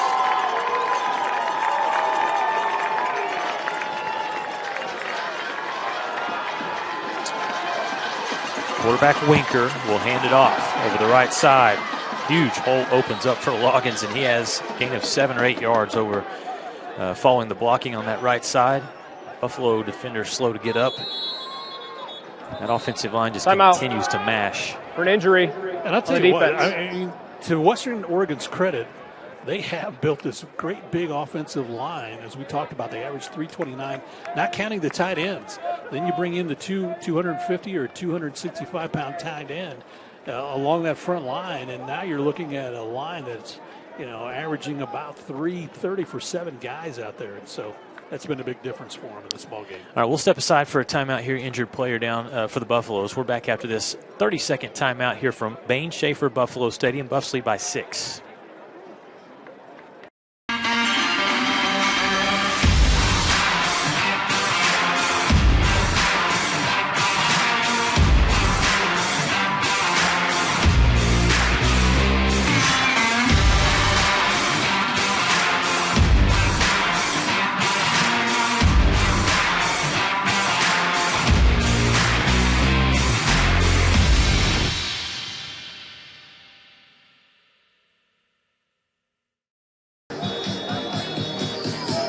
Welcome back to Bain-Schaeffer Buffalo Stadium. It is 2nd down and 3 for Western Oregon. Winker, return, handed off to his running back Loggins, weaves through traffic and dives forward. Yeah, he'll get very the first close. down. Yeah, he's right at the sticks. They're going to move it.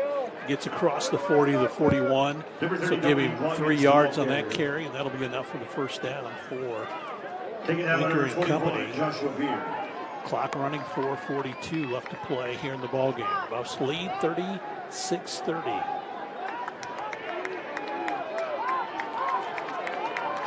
Defense, can they come up with another big stop? They've done it a lot in the second half. Loggins over the right side, runs hard, and picks up 3 yards. What's bad about this right now, this series, is what they're doing with the running game. They're lulling the defense to come forward, kind of this to a sleep. And you've got the receiver out there on the far sideline, Eddie, all by himself. And so, again, they're just trying to work it to where they can get him one-on-one and maybe make a pass attempt in his direction.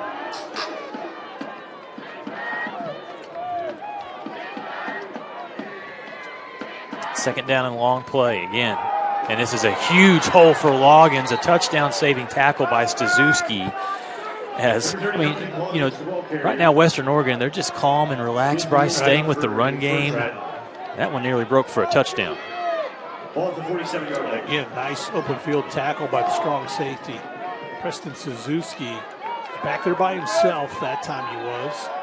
And so he comes up and makes that game-saving tackle as you talked about. This time they go to the right side, and this time Kobe King is there, the first man through, and it's a loss of 3 yards back to the 50-yard line. The running back this time was 23, Jermaine Land. That's the speedster, and he got to the outside, but King read it perfectly. Had a blocker on him, a receiver. He kind of did a windmill to get around him, basically, and then was able to come up and make it stop. Speed versus speed on that play. Good to see Obi-Wan comes back into this one as well. Under 3 minutes left. Buffs leading by 6.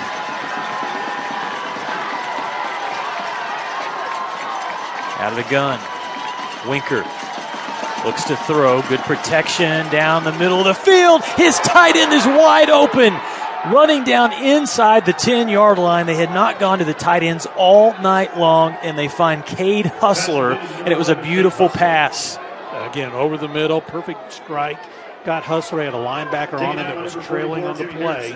And so, again, got it within the 10-yard line. So it's 1st and goal to go with 2:16 left to play in the ballgame. And now, remember, if you're the Buffs, you can still hold here. You're up by 6.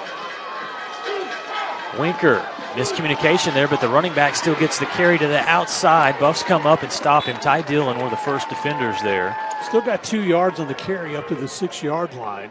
So the clock continues to run. Each team has 2 timeouts remaining, and you're in that odd spot here, Bryce, where WT, you don't want to take any timeouts. You just want to get a defensive stop. Right, you want to try to get it 2nd down and goal. Clock running, 1 minute, 35 seconds left. Asking for this crowd to make noise. Winker, the fullback in front to block for the running back, Loggins. Loggins over the right side. Falls forward to the 4-yard line. Again, we talked about earlier, they have that double tight end set up there. And so they got those 2 big tight ends out there to help block. But as we just saw, you don't want to go to sleep. Let them slip around, get into the end zone for a score. 3rd and goal from the 4. If you're Western Oregon, you got options here. We've seen the play action work. Play clock or game clock down to 55. Winker waiting for the snap in the gun. Hand off to Loggins. Loggins is stopped short at the 2-yard line. It's going to set up 4th down and goal from the 2, and nobody is calling timeouts either way. This clock running down. It comes down to this play right here. 4th Absolutely. down, goal to go. Ball sits at the 2-yard line. And so game clock is running. Play clock is running. Coach Ferguson will see if he's going to call a timeout. I think he is. He's going to let it run. He's going to milk the clock down. And he's told the referee what he wants to do.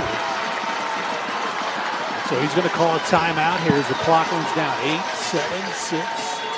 He calls timeout with 6 seconds left to play. You can't ask for anything better than this, Western Bryce. Oregon. Final play. Their second timeout of the half.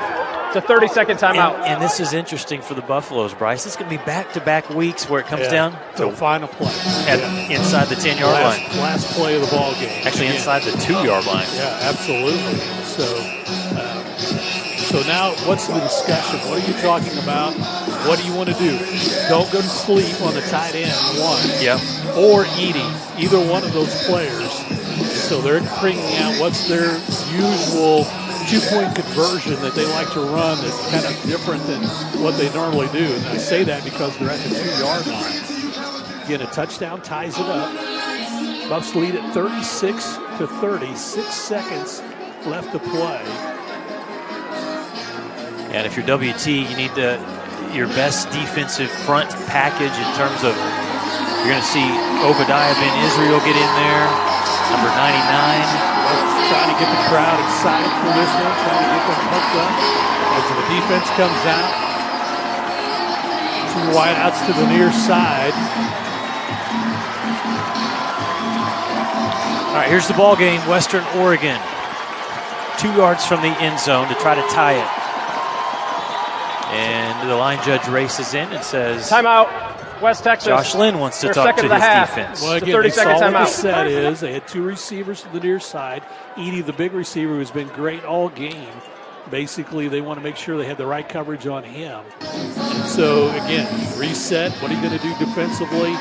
What is Western Oregon going to do offensively? Josh Lynn goes down, talks to the official. And so, again, we'll reset. This is 4th and goal to go. Ball setting at the 2-yard line. Western Oregon trailing by 6. Buffaloes lead at 36-30. This is what makes this game so fun. It comes down to this final play. Yeah, and it's this is where it's just interesting to know if you're Western Oregon. You are a power run team. You've had a lot of success running the football. Yeah. You're 2 yards away from the end zone.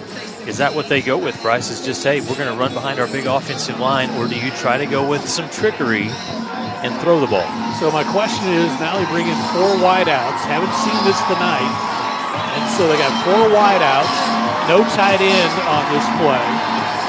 So they're going to spread the Buffs out, see what the coverage is for WT. The running back for Western Oregon is Dominique Loggins. Winker in the gun. Sends a receiver in motion. He's going to throw it. Winker. And he got it. They scored the touchdown on the inside to Brendan Hodge. He was the man in motion, came from the right side to the left. Nobody came with him defensively. And so that's what they were looking to see, was anybody coming with him. And nobody did that time. And so he was left unaccounted for and was able to step up and get in the end zone for the score. Now the all-important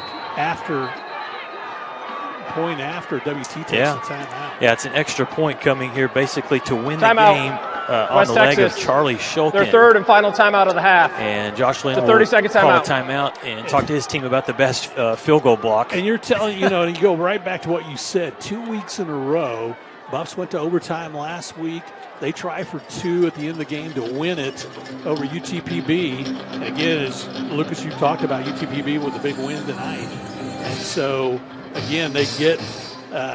Here's a replay, Bryce. Yeah, we'll watch right here. You see him come in motion, and then nobody counts for him, so he just goes up, and nobody stays with him.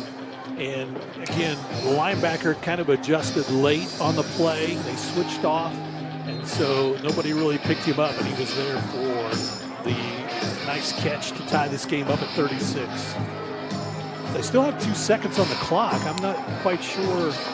I guess they only took 4 seconds, I guess, to run in that play. So I guess the Buffs will have 2 seconds regardless of what happens here on this extra point. All right, Charlie Shulkin to give Western Oregon a 1-point lead. His kick is up, and it is good. The Wolves take the 1-point lead, 37-36. What a drive there by Western Oregon. An injured player down on the field. And the lineman And again, nice job by Western Oregon on a nice drive as they are able to take the lead 37-36. 2 seconds left. The Buffs have that as far as the kickoff is concerned. And so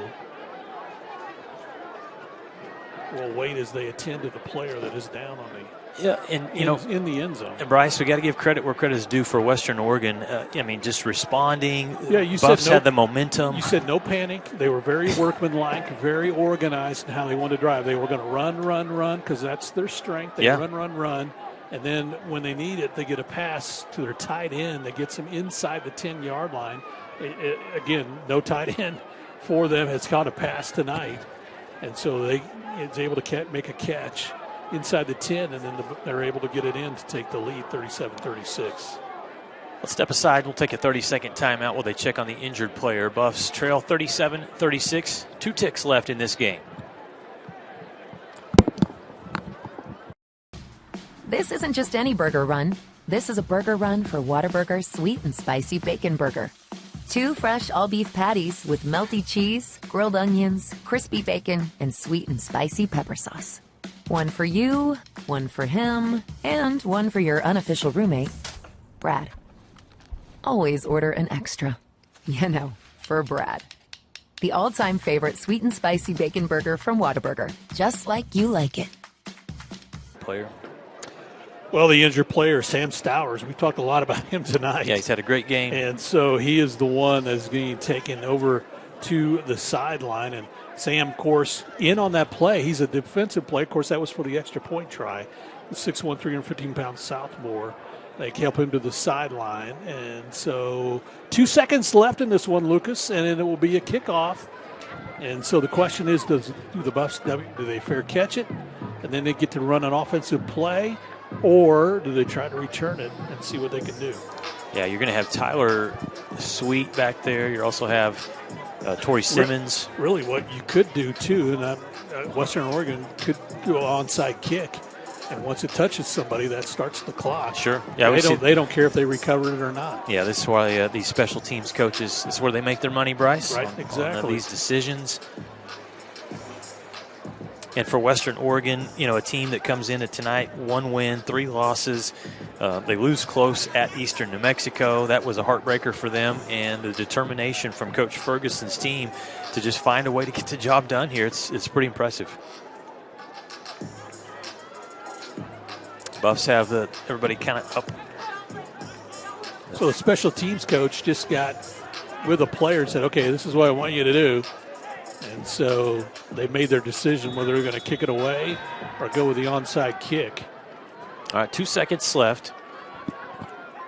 There have been miracles happen before, so it's not over yet. We'll see. 2 seconds to do so.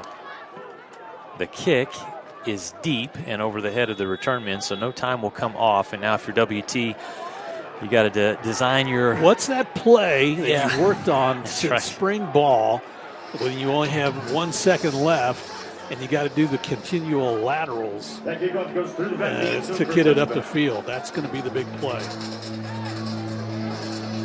Or what's that play that you have that allows you to get a player free to, get beyond the defense? Now, the defense is back at the 45 right now. I'd expect them to play a little deeper than this. 2 seconds left. Let's see what happens.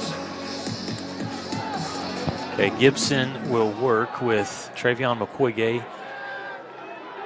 2 receivers to each side. And I did Western Oregon. Taken by Western Oregon. Timeout. Wolves Western called for Oregon. a timeout. And their 3rd timeout of the half. So give everybody a chance. I'll tell you what, the thing about Western Oregon, whatever the case may be, they have the number for WT. They've played 2 times. They've won the last time they played. We thought the Lone Star State was going to be the difference, Bryce. Last time they played, they were able to come from behind and win in the last play of the game. And here we are, almost the next to last play of the game.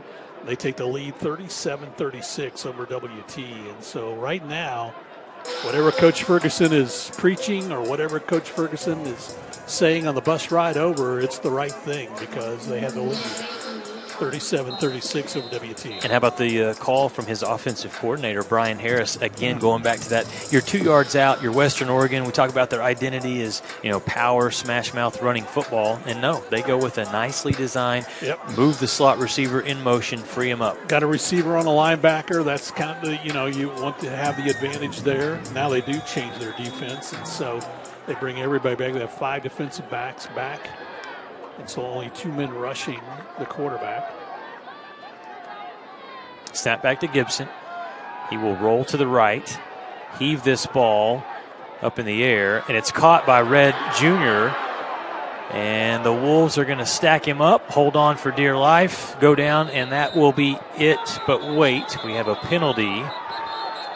And pushing and shoving, and Kenneth Red Jr. loses his helmet, and now players are being separated. I have no idea what this penalty marker is by Bryce back at the 21-yard line. Where he threw the ball, was there a late hit? Personal foul, roughing the passer. Yeah. Defense number 44. A 15-yard penalty be forced from the end of the run. An automatic first down. Okay, Bryce. We'll have 1 untimed down on the play. You got a chance now. You got to play because, again, it is an untimed down. With no time left on the clock, and so again, you can't win the game on a defensive now penalty. Do you bring the kicker out, Bryce, to try to win the game? Let's see where they mark this one. That's exactly what's going to happen here. You're going to have... Now, WT has no timeout, so they've got to make this decision quickly. It's going to be Preston Gregg. They'll spot the football at the 26-yard line.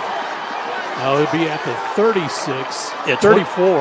So it would be a 44-yard attempt. Here's the kick from Gregg to win the game for the Buffaloes. It's up, and he missed it to the right, pushed it just a little to the right. Western Oregon holds on and wins 37-36 in a nail-biter. Wow. You gave yourself a chance, and the distance was there. It just pushed to the right.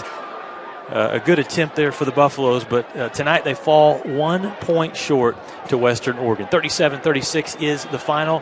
We'll take a timeout. We'll come back and have the postgame here from Bain-Schaeffer Buffalo Stadium.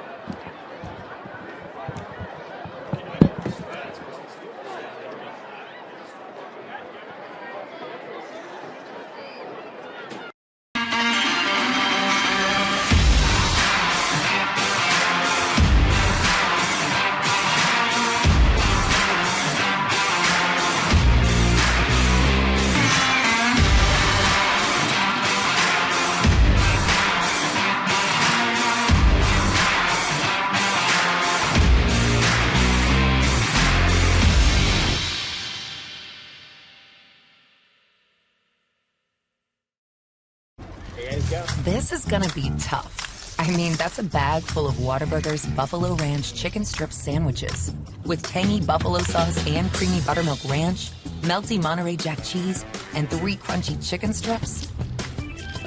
How long will you have to wait before you enjoy yours? Oh, about that long. Whataburger's Buffalo Ranch chicken strip sandwich is back for a limited time, just like you like it. Well, wow, what an end to the game here at Bain-Schaeffer Stadium. The Buffaloes and Western Oregon. Western Oregon able to drive down the field, and with the touchdown pass to Brennan Hodge, that tied the game at 36. And then, of course, the extra point gives Western Oregon the lead, 37-36 with 2 seconds left.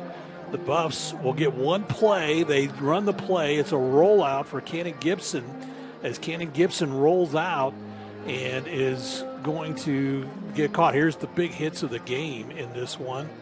And so you can watch some of the big hits that took place in this one, but Cannon Gibson rolled out, got taken down roughly, and so it was an untimed down. Buffaloes tried for a 44-yard field goal. It was pushed to the left and unable to get that one through, and so Western Oregon comes away with the victory. Their first Lone Star Conference victory of the season. The Buffs fall to 1-2. So be quick, I'll get to LSC play as well. Standing by is 37-36. Lucas Kinsey, as he is down there with head coach Josh Lynn. And so let's head down to the field and go to Lucas Kinsey. Lucas? Good. Welcome back to Bain-Schaeffer Buffalo Stadium. Lucas Kinsey here with Josh Lynn and Coach. Heartbreaker tonight. Your team fought all the way to the end, gave yourselves a chance there with a field goal try. 37-36 loss to Western Oregon. Your thoughts after this one? Well, we got to play better. I mean, give credit. The physical football team, we knew it going in. In all honesty, we didn't play good enough to win. We had penalties. We moved the ball okay, but we didn't continuously move the ball.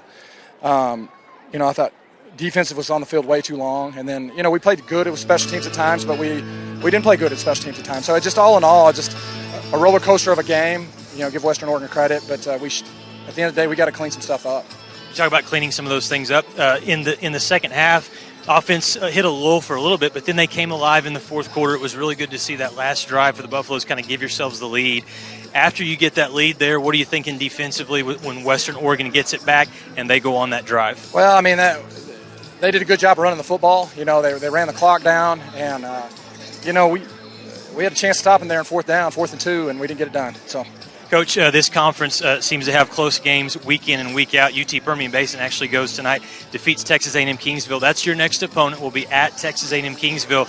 It seems like week in and week out, it's anybody's game. So your thoughts next week as your team looks to regroup? Gosh, we're fine, man. I mean, last 2 games we get beat on the last second play. I mean, we just got to continue to push forward. We got a good crew here, and we got to just go back to work. You know what I'm saying? So. Proud of the effort tonight, Coach. Thanks so much. Yeah, thank you. All right.